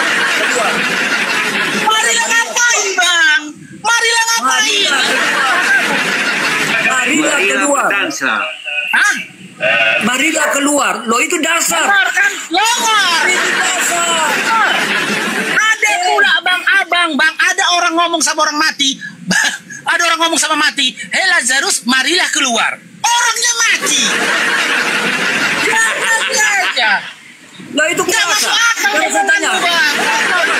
Kalau begitu kau tidak masuk akal, coba kau bangkitkan orang dan berkata, "Hei, bangkit." Aku tanya Bang, kalimat mana? Saya bertanya kepada engkau. Bisa enggak? Kalimat mana nenekmu yang sudah mati? Ayo, bangkitkan nenekmu yang sudah mati. Coba. Oke. Perkataan yang mengatakan marilah keluar. B. Perkataan yang mengatakan Lazarus bangkitlah dari kematian. Mana lebih tegas, Bang? Marilah. Marilah ngapain? Marilah kemari. Hei.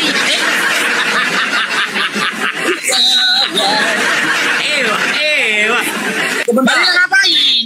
Kalau kau sudah pernah berkata bahwa dengan tegas bahwa hei bangkitlah kau. Sudah terjadi, kau pernah katakan begitu terjadi enggak? Gak bisa. Ngapain kau berkata begitu?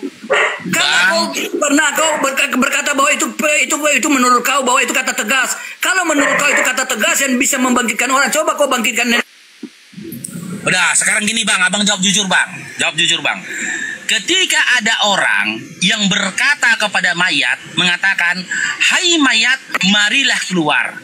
Marilah keluar. Dia mengatakan, "Hai mayat, marilah keluar." Longor nggak orang itu Bang? Longor nggak? Longor. Jujur. Longor. Ada orang yang mengatakan, Bang Kasih, ada orang mengatakan, "Hai mayat, mari main Mobile Legend." Longor nggak? Longor. Masa mayat diajaknya main Mobile Legend? Kata yang pertama, marilah bangkit, apalagi kau. Matilah kau, mati kau. Sebelum mayat itu diajak dia main Mobile Legend, kalimat pertama yang keluar harusnya apa? Hai mayat, bangkitlah dari kematian. Sudah, bangkitlah dia dari kematian. Itu dasarnya mana? Coba dasarnya. Oke, tanya dasarnya mana? Dasar. Dasar di mana? Dasar. Harus pakai dasar hukum. Harus dasar hukum. Ayo, dasar hukumnya mana? Oke, dasarnya ya. Oke. Dasarnya itu adalah tata cara menggunakan tata bahasa Indonesia. Di dalam bahasa Indonesia ada subjek, ada objek, ada predikat. Ya, ada kalimat tanya, ada kalimat perintah, ya ada kalimat penegasan. Ya kan? Dan ada kalimat ajakan. Ketika Yesus memanggil Lazarus dari luar, "Hai Lazarus, marilah keluar." Itu kalimat ajakan atau kalimat perintah? Itu bisa ajakan, bisa perintah. Karena itu marilah. Ajakan atau perintah? Bisa perintah dan bisa ajakan. Bang, di depan kalimat ada kata mari. Abang ini bahasa Indonesia, mari. Dulu sama ini bahasa Indonesia. Saya berkata kepada seseorang, pergilah. Dia pergi. Marilah. Nah, itu perintah. Itu perintah kata pergi. Datanglah. Pergi perintah, Bang. Datanglah. Perintah tidak. Marilah. Itu perintah tidak. Marilah. Kalimat perintah tidak. Marilah. Pergilah. Datanglah. Marilah. Apakah itu bukan perintah? Oke, kata mari bang, kata mari ya, kalimat yang diawali dengan kata mari itu ajakan abangku, bukan perintah. Itu ajakan. Kalau dia dalam bentuk perintah, Lazarus keluar, itu perintah. Tidak, kalimat itu tidak diawali dengan kata mari. Persoalannya dalam Bible itu, Yesus ya, kata-kata Yesus kalian awali dengan kata mari. Di situ gabrulnya bang. Makanya aku bilang, jangan kalian kasih ayat Bible sama aku. Udah fakih aku bang, udah fakih. Udah berkali-kali dulu aku baca itu bang. Sebentar, saya bertanya ke kau. Aku baca Bible, gantian dulu bang Mari. Dulu waktu aku baca Bible bang, aku pun terkejut baca itu bang. Lazarus, marilah keluar. Loh, Yesus kok ngajak marilah keluar? Kenapa Yesus tak mengatakan Lazarus bangkitlah dari kematian?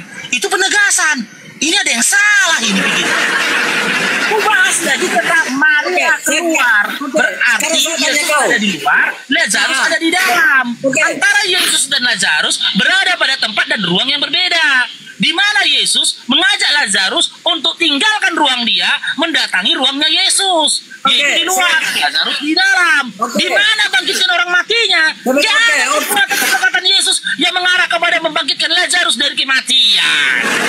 Kalau Lazarus bisa hidup dari kematian, apa itu bukan kebangkitan?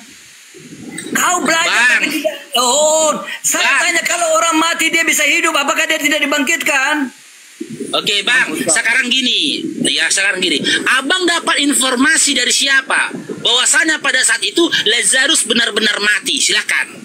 Dari kakaknya, dari saudara-saudaranya yang kesaksian orang-orang Yahudi pada saat yang ada di situ. Oke, saya baca ya, saya baca. Dari siapa? Silakan. Saya baca.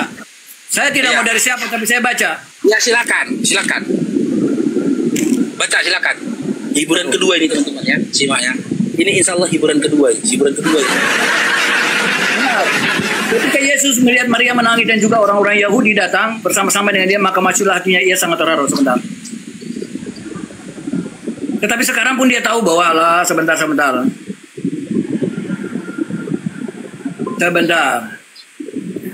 Lazarus, namun setelah didengarnya bahwa Lazarus sakit, ia sengaja tinggal 2 hari lagi di tempat itu. Jadi Yesus sudah mendengar bahwa Lazarus sakit ya. Oke. Baca terus bang. Itu masih sakit, belum meninggoy. Sakit itu ya, belum meninggoy. Silakan.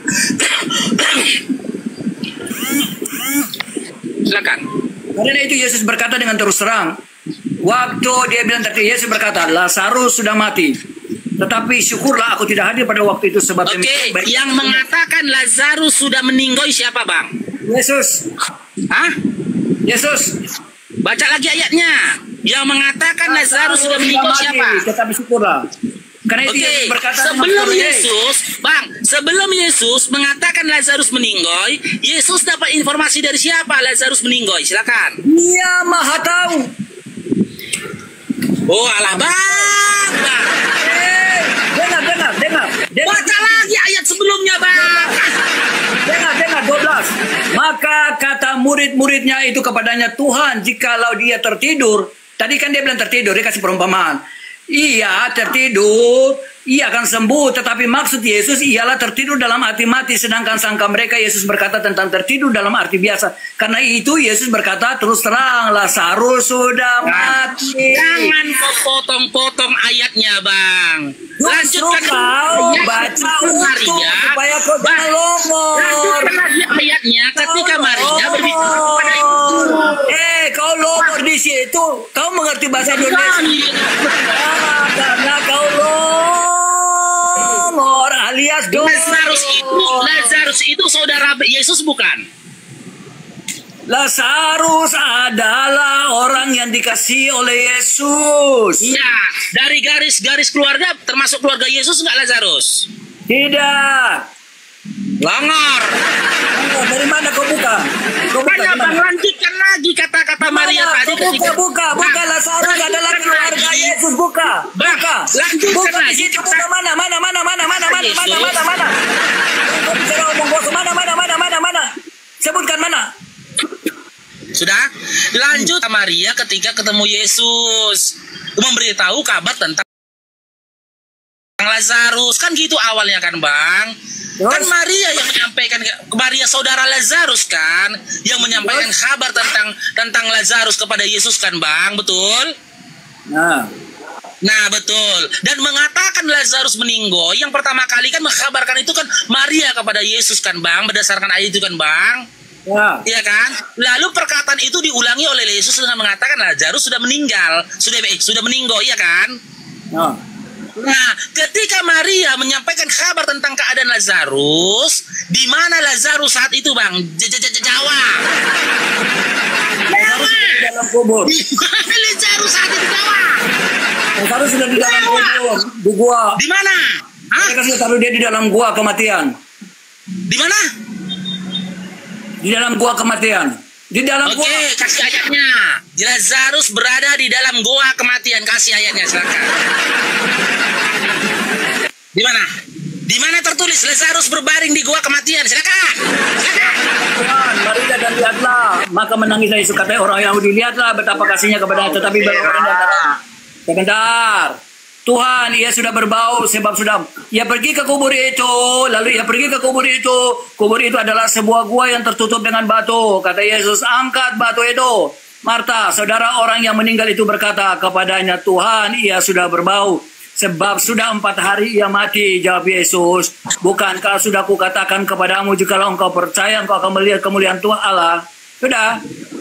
Oke, di mana di situ tertulis dia berada pada gua kematian atau dalam kubur di mana?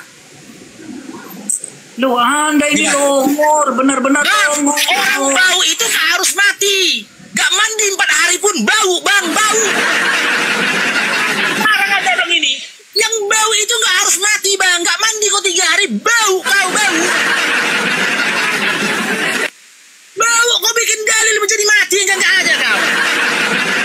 Kalau aku gak percaya, kau datangi itu ODGJ pinggir jalan itu, gak mandi itu. Bau juga itu, Bang, bau. Kasih, kau di samping aku aja udah bau ini. Nah, di mana ayatnya?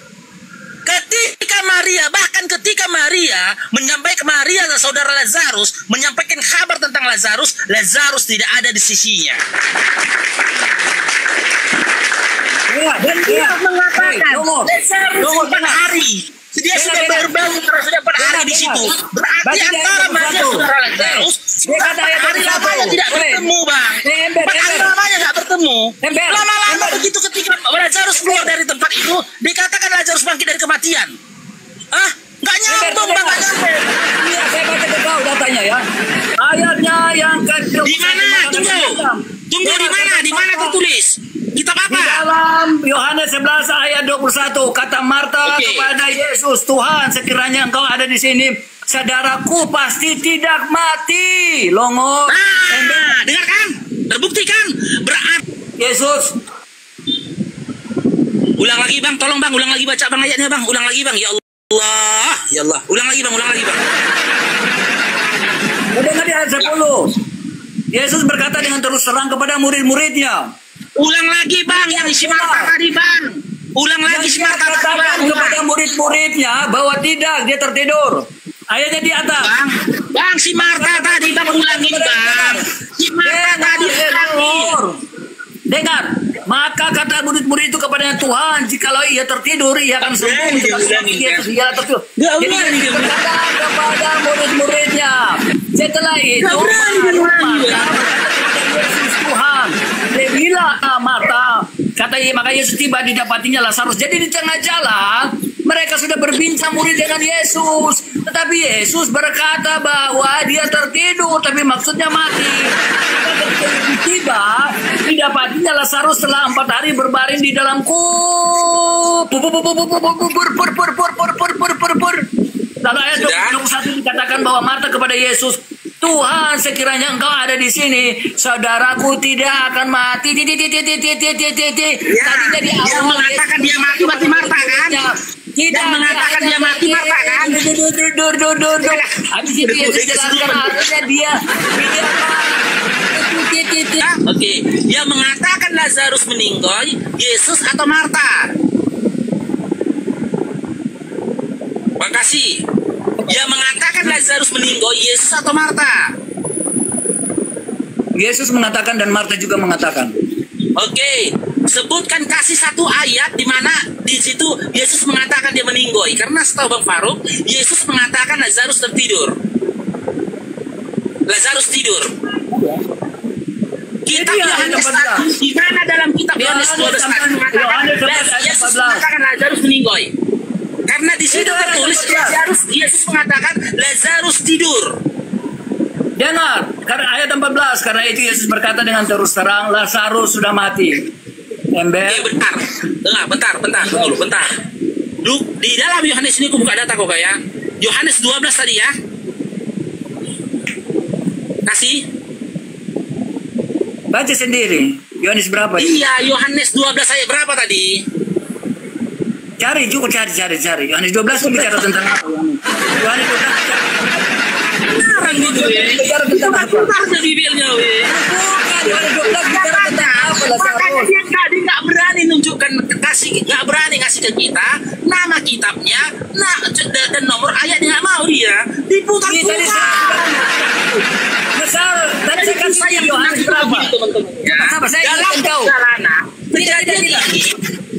kejadian ini sama ya. Kejadian ini lanjutan dari Markus 3 nomor 21. Ketika Yesus pada saat itu melakukan mukjizat.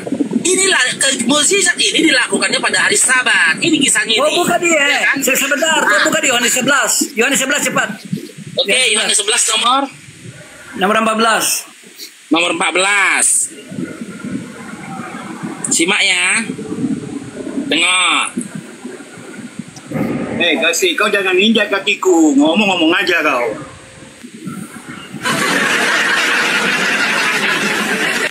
Apa? Kau terkejut? Oke, kita mulai dari nomor 10 ya. 14, saya suruh baca ayat 14. Iya, Yohanes 11 kan? 11 ayat 14, cepat. Iya, dari nomor 10. Tetapi jikalau seorang berjalan pada malam hari, kakinya terantuk karena terang tidak ada di dalam dirinya. Kata murid-murid itu kepadanya, Tuhan, jikalau ia tertidur, tertidur kan, tengok. Ya, mulai satu perikop ya dari 1. Ada seseorang yang sedang sakit, namanya Lazarus. Ia tinggal di Betani, kampung Maria dan Marta, adiknya Marta. Maria ialah perempuan yang pernah meminyaki kaki Yesus dengan minyak mur dan menyekanya dengan rambutnya. Ini Maria ini, dia disurigai itunya Yesus ya. Dan Lazarus yang sakit itu adalah saudaranya. Ya kan? Kedua perempuan itu mengirim kabar kepada Yesus. Tuhan, dia yang engkau kasih sakit. Tengok ya, pertama kata Maria sakit. Dan Marta ya mengatakan, ayat 4. Ketika Yesus mendengar kabar itu, ia berkata, penyakit itu tidak akan membawa kematian. Penyakit itu tidak akan membawa kematian. Tengok ini. Jangan ngarang kau bang. Tengok ini bang. Tengok ya. Kan dikatakan sakit. Yesus sendiri mengatakan di ayat 4. Tengok ini ya. Di ayat 4 Yesus sendiri mengatakan ini bang. Jauh suaraku ya. Dekat ya. Ayat 4 Yesus sendiri mengatakan ini. Ketika Yesus mendengar kabar itu, ia berkata, penyakit itu tidak akan membawa kematian, tetapi akan menyatakan kemuliaan Tuhan. Sebab oleh penyakit itu, anak Tuhan akan dimuliakan. Dikatakan Yesus ya, penyakit itu tidak akan membawa kematian. Lanjut ayat 5. Yesus memanggil Yesus memang mengasihi Marta dan kakaknya dan Lazarus, ya. Udah. Namun setelah didengarnya bahwa Lazarus sakit, ia sengaja tinggal 2 hari lagi di tempat dan di mana ia berada. Ayat 7-nya. Tetapi sesudah itu ia berkata kepada muridnya, mari kita kembali lagi ke Yudea. 8. Murid-murid itu berkata kepadanya, Rabi, baru-baru ini orang-orang Yahudi mencoba melempari engkau. Masih maukah engkau kembali ke sana? Nah, ini tentang mukjizat hari Sabat yang dilakukannya. Yesus berkata, bukankah ada 12 jam dalam satu hari? Bukankah ada 12 jam dalam satu hari? Ini 12 jam dalam satu hari ya. Siapa yang berjalan pada siang hari, kakinya tidak terantuk, karena ia melihat terang ini, dunia ini. 10. Tetapi jikalau seorang berjalan pada malam hari, kakinya terantuk. Karena terang tidak ada dalam dirinya. 12. Maka kata murid-murid itu kepadanya, Tuhan, jikalau ia tertidur, ia akan sembuh. Iya kan? 13. Tetapi maksud Yesus ialah tertidur dalam arti mati. Nah, siapa yang menjelaskan ini? Siapa yang menjelaskan? Yang menjelaskan ini siapa? Ini bukan perkataan Yesus, tetapi makna Yesus ialah tertidur dalam arti mati. Perkataan Yesus dijelaskan di sini, Bang. Ini bukan perkataan Yesus ya. Sedangkan sangka mereka Yesus berkata tentang tertidur dalam arti biasa. Tengok nih ya, ayat 14-nya. Karena itu Yesus berkata dengan terus terang, Lazarus sudah mati. Ayat 14. Dah? Ayat 15. Pak, tetapi bersyukurlah aku tidak hadir pada waktu itu, sebab demikian lebih baik bagimu. Bentar ya, blunder kameranya, bentar. Supaya kamu lebih baik bagimu supaya kamu dapat belajar percaya. Marilah kita pergi sekarang kepadanya. 16. Lalu Thomas disebut Dikmus. Marilah kita pergi. Mana, Bang? Mana? Tunggu dulu ya. Nah, mana ayatnya Yesus mengatakan Lazarus mati, Bang? Mana? Di ayat 5-nya jelas Yesus mengatakan, ya, penyakit atau sakit tak akan membawa pada kematian. Udah, di ayat 13-nya orang-orang pada saat itu menafsirkan kata-kata tertidur yang dikatakan Yesus adalah meninggoy. Jadi di ayat berikutnya ketika Yesus memanggil Lazarus dengan perkataan, Lazarus marilah keluar. Karena pada sejatinya Lazarus tidak meninggoy, Bang. Lazarus tidak meninggoy. Dan Yesus tahu itu Lazarus tidak meninggoy. Udah, tidak bisa kau buktikan kan tentang mukjizat Yesus? Hanya sebatas cerita saja mukjizat Yesus kan, Bang? Sama dengan mukjizat yang dilakukan para dewa. Itu hanya sebatas cerita saja. Tidak bisa dibuktikan dan tidak bisa diuji secara akal, tidak bisa diuji, dan secara nas juga tidak bisa diuji. Yang jadi pertanyaannya, kenapa, Bang, konsep imanmu sama dengan konsep iman penyembah pagan atau para dewa? Silakan. Ya, kau baca satu perikop itu kau sudah jadi gila. Itu saja baru satu perikop kau sudah gila. Kau tidak bisa, sudah tidak bisa. Kata-kata itu kau menjadi bingung, Bang Faro. Kata-kata Yesus sendiri bingung. Yesus menjelaskan dia tertidur dalam pengertian bahwa dia mati. Itu dia di mana kalimatnya itu Yesus menjelaskan? Mereka menjelaskan. Bukan Yesus yang menjelaskan, ya Allah. Ayat 13 jelas. Penjelasan tentang tidur mati itu bukan perkataan Yesus. Tapi orang-orang pada saat itu menjelaskan. Udah ku baca ayatnya, ya Allah. Enggak Kristen namanya kalau nggak kayak gini modelnya ya. Udah tujuh kapan dibentangnya bibirnya. Luar biasa memang kayak ini, luar biasa. Apanya yang salah di situ? Siapa yang berkata? Lihat ayat 14. Tengok nih, buka lagi ayatnya ya. Buka ini.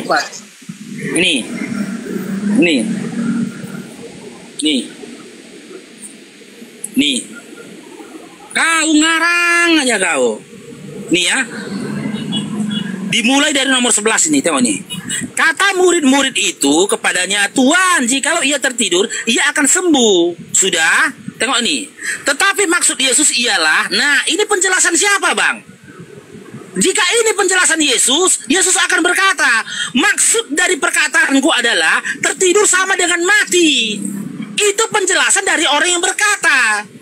Di sini kalimatnya harus tertuliskan, maksud dari perkataanku tertidur adalah, ya maksud dari perkataan tertidur adalah dia sudah mati. Itu perkataan dan juga penjelasan dari orang yang berkata. Akan tetapi di sini Bang, kalimatnya tak berbunyi seperti itu. Tetapi maksud adalah tertidur dalam arti mati. Sedangkan yang mereka itu coba 14 buka. Lompat. Tunggu dulu. Ayat 13 ini tadi. Tunggu dulu. Ayat 13 ini tadi. Ayat 13 ini.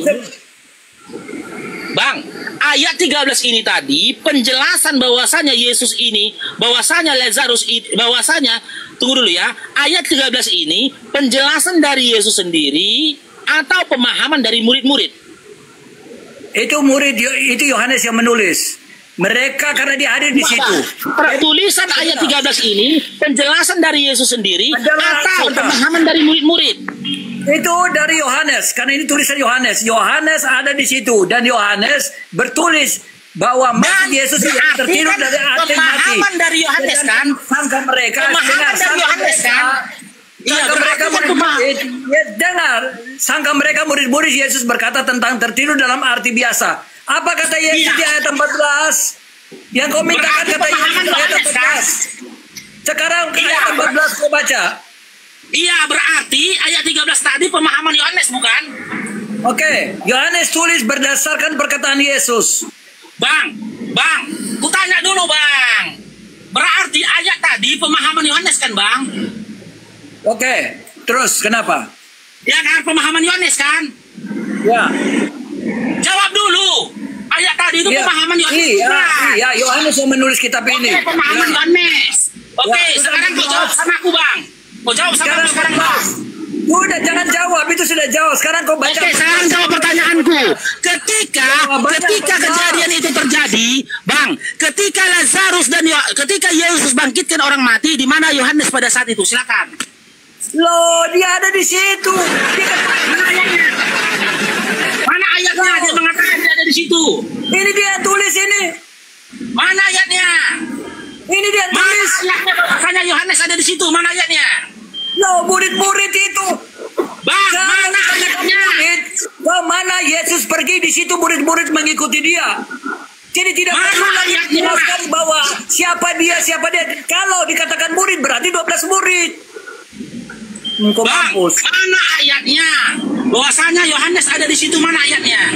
No, 12 murid. Kalau menulis Bible berkata murid-murid berarti 12 murid itu selalu bersama-sama dengan Yesus. Kemana saja Yesus pergi, di situ mereka ada. Bang, apanya? Engkau mau minta bahwa harus turun Yohanes? Itu kau punya nenek. Makanya kau jadi pengarang. Tapi kau tidak pernah menjadi penulis kan? Nah, itu kelemahannya kalian.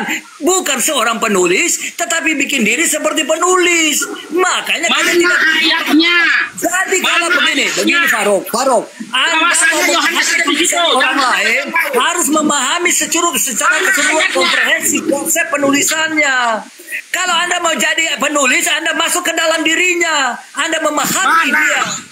Mana ayatnya? Kalau Yohanes si penulis ada di situ, mana ayatnya? Silakan. Loh, murid-murid itu menunjuk kepada siapa? Yohanes tidak. Oke, kasih ayatnya bahwasannya dikatakan ke-12 murid-murid itu termasuk Yohanes ada di situ, silakan. Loh, murid-murid itu berkata kepadanya. Oke, sekarang gini lagi, udah mencret kau. Kasih ayatnya di mana dikatakan Yohanes adalah murid Yesus. Yohanes bin siapa? Yohanes bin siapa? Dasar, makanya kau jadi Kristen itu. Makanya kau cepat mualaf. Kasih ayatnya bahwasanya Yesus menyebut kau Kristen kadal. Kasih ayatnya. Hei, kau Kristen kadal. Kasih ayatnya. Makanya kau Kristen kadal. Kasih ayatnya. Jangan bawa kadal saja. Kau tinggal ambil. Sebentar. Kasih ayatnya kemana Yesus mengatakan Yohanes adalah salah satu dari muridnya. Kasih ayatnya. Kasih ayatnya. Hey.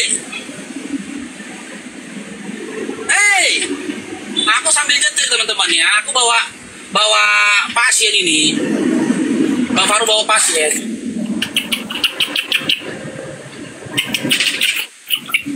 Kasih ayatnya.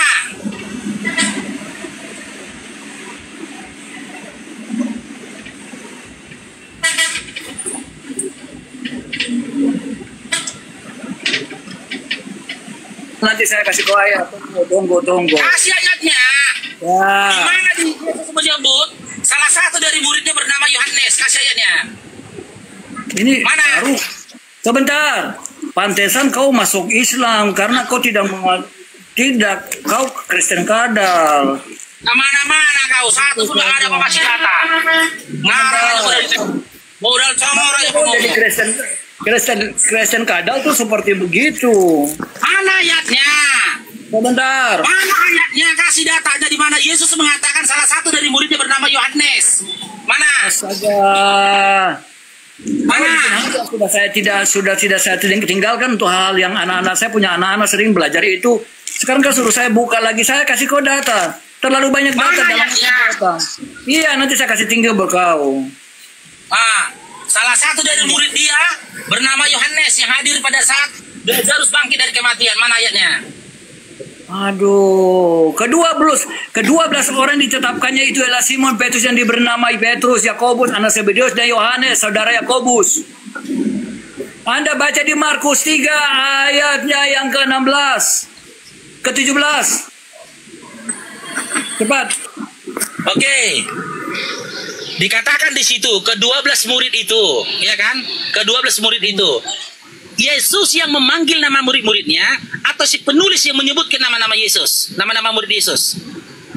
Yang kau mau apa? Loh, aku mau Yesus menyebutkan nama salah satu muridnya Yohanes. Kitab yang kau kasih tadi, di mana si penulis menyebutkan nama-nama murid Yesus.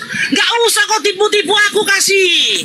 27 tahun aku di sana kasih, nggak usah kau tipu-tipu aku. Aku tipu-tipu kau sama aku, kau tahu dong. Itu tulisan si penulis. Saya akan kasih kau ayat di mana Yesus memanggil Yakobus dan Yohanes sebagai ikutlah aku. Nanti saya kasih kau ayat. Sebentar, tunggu. Ketika aku mengajak kau kasih ikutlah aku, apakah serta merta kau jadi muridku? Bisa saja aku ngajak kau kondangan. Jangan salah paham kau. Jangan nanti besok-besok kau diajak orang, kau anggap kau dianggap jadi murid, bukan? Bisa saja kau diajak kondangan, main Mobile Legends, bisa saja. Teman-teman yang lain ada yang bisa naik nggak? Bang Faru mau sholat nih. Ada yang bisa naik nggak? Teman apologi ada yang mau naik nggak? Bang Faru mau sholat zuhur dulu nih. Pasiennya nggak jelas ini pasiennya. Teman apologi yang mau naik silakan. Habis ini kita hajar lagi di sikasi ini. Udah mencet di sikasi ini. Tunggu di sini sampai kau mencet. Adinlah kawan. Aku udah di masjid ini. Tahu ini aku di masjid. Nih masjid. Jangan kau pakai masjid untuk berdalih. Aku mau sholat sama kayak Yesus. Saya kasih kau. Saya kasih kau sampai mencret. Ini Yesus berkata kepada mereka, mari. Apologi yang mau naik silakan. Teman apologi yang mau naik silakan. Sudah. Dan kamu akan kujadikan penjala manusia. Lalu mereka pun segera meninggalkan jalannya dan mengikuti dia. Dan setelah Yesus pergi dari sana, dilihatnya pula dua orang bersaudara, yaitu Yakobus anak Zebedeus dan Yohanes saudaranya bersama ayah mereka, Zebedeus, sedang membereskan jala di dalam perahu. Yesus memanggil mereka dan mereka segera meninggalkan perahu serta ayahnya, lalu mengikuti dia. Yesus memanggil langsung kan dari mulut. Jangan jadi Kristen kadal. Nah, adakah di situ tertulis Yesus memanggil mereka menjadi murid? Jujur. Lalu apakah hanya sebatas memanggil? Apakah hanya sebatas memanggil atau menjadikan atau apakah sebatas memanggil atau menjadikan murid? Yesus berkata kepada mereka, mari ikutlah aku dan kamu akan kujadikan penjala manusia. Bang, manusia kok di jala, Bang? Yang di jala itu ikan, Bang. Kau belajar manusia kau yang di jala, kau di jala, kau.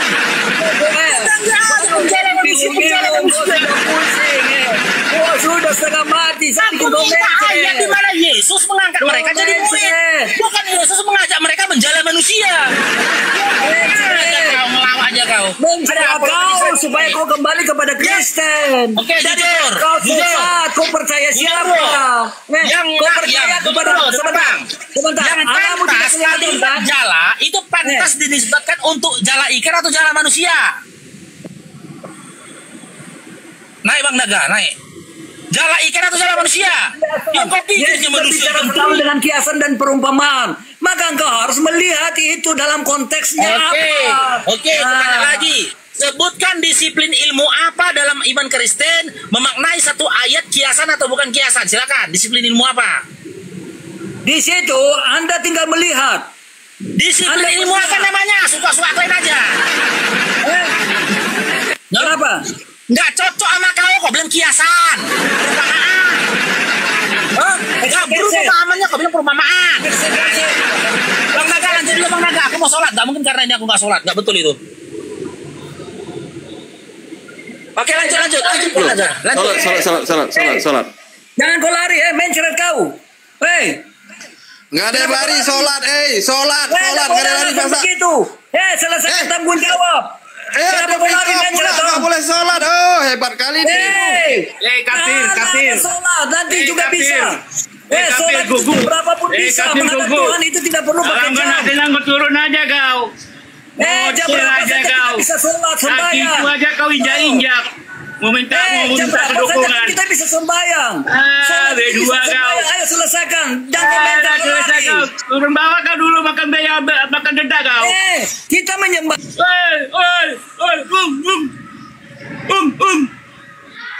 Menyembah Tuhan itu setiap saat. Bukan cuma jam-jam tertentu. Bisa 12 jam, bisa 15 jam. Tidak ada yang dibatasi oleh waktu kita datang menyembah Tuhan. Penyembah. Udah ke laut kau. Tantrum kau. Ke laut kau. Orang mau sholat kau pula yang halang-halangi. Ke laut kau.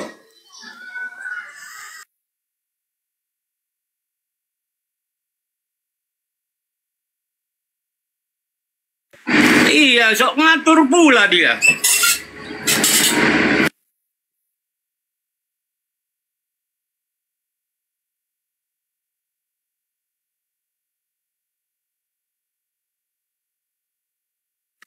yang sok ngatur sinyalku pula kurang bagus. Sok ngatur pula lah dia. Campakkan ke laut. Udah kunaikkan tengku itu. Iya, sok ngatur pula dia Bang Naga. Iya.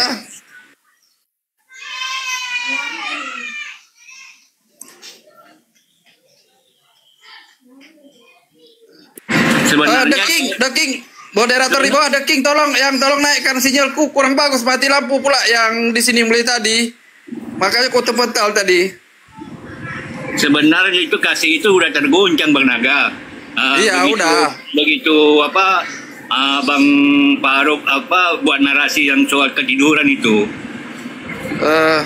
Itu waktu yang menjalaikan itu. Iya, udah tergoncang dia, makanya nyempret terus. Itu.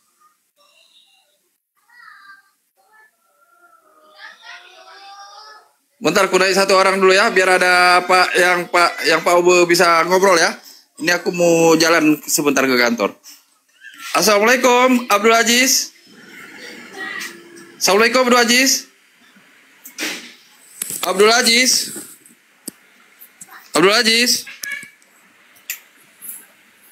Ya Allah.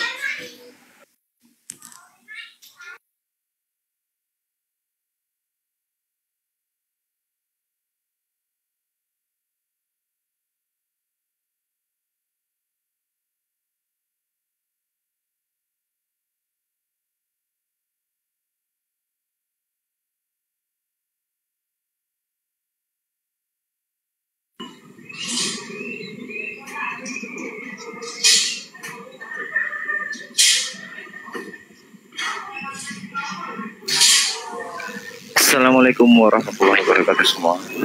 Lanjut orang. Ini yang satu ini Agus. Selamat siang, agama apa? Agus.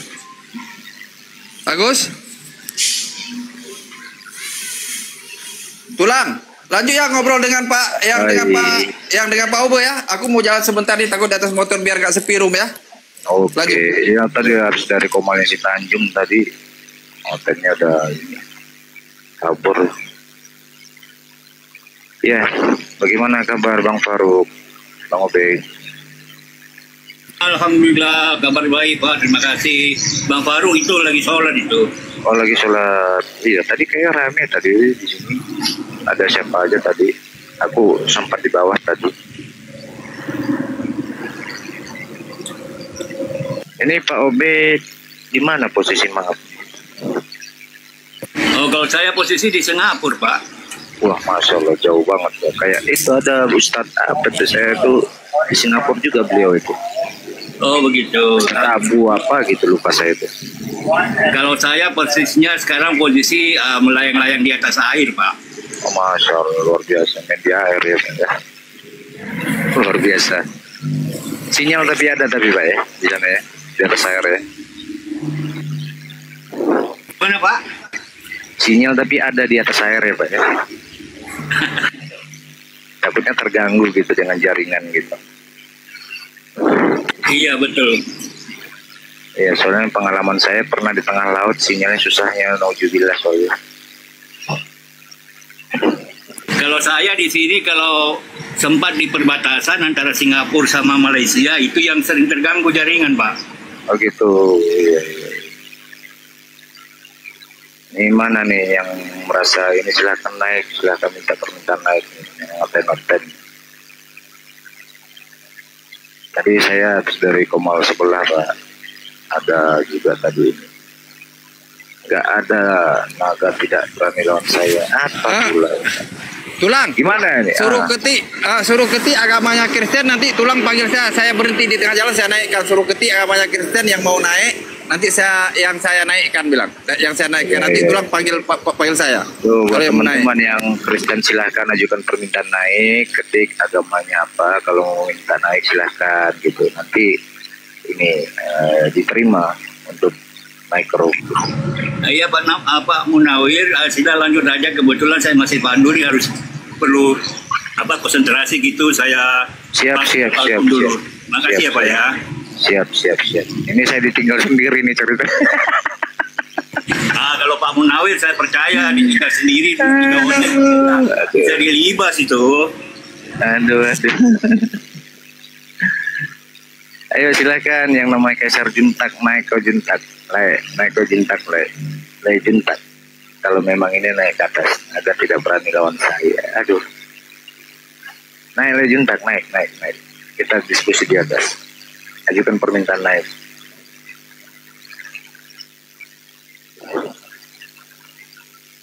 Naik ke le Juntak, gak usah berisik di bawah, typing di bawah gitu.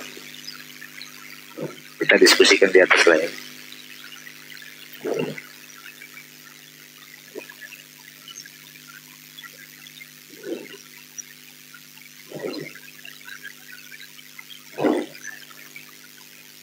Halo, selamat siang, itu Guru Purba, itu Desi Purba. Oh, wah laki-laki rupanya, aku pikir perempuan. Suaranya laki-laki, kaget aku. Motor siapa? Halo, assalamualaikum. Ya. Oh, waalaikumsalam. Muslim itu? Kristen. Oh, salah jawab aku. Iya. Aku pikir tadi Muslim. Tapi saya dulu Muslim. Oh, dulu Muslim. Oh, begitu. Dulu Muslim, jadi bisa dibilang murtad gitu ya. Boleh aku izin ngetes kalau memang dulu itu ini seorang Muslim? Karena aku pribadi udah sering ketemu ngaku Muslim, tapi ketika di cross check ternyata bisa dilihat gitu. Bisa aku tes mantan keislaman itu? Silakan. Boleh ya. Apa At-Tahiyatul Lahir? Tapi jangan baca translate, jangan googling ya. Coba bacakan dulu sama aku iya, ini apa namanya? At-Tahiyatul Lahir itu. Barakatuh shalawatut thayyibatu lillah. Sehari itu aja udah salah. Sampai situ aja. Itu aja udah salah. Itu aja sudah salah, Tulang. Iya, itu udah aku bilang, itu aja udah salah. Jadi udah ketahuan. Udah. Iya, saya Muslim dulu.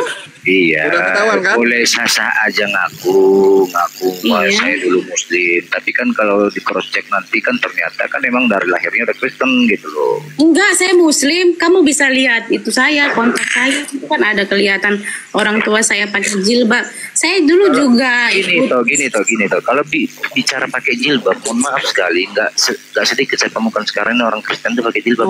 Iya. Oke. Apalagi di Jakarta ini nih. Kalau di Jakarta, waduh, saya di Jakarta itu.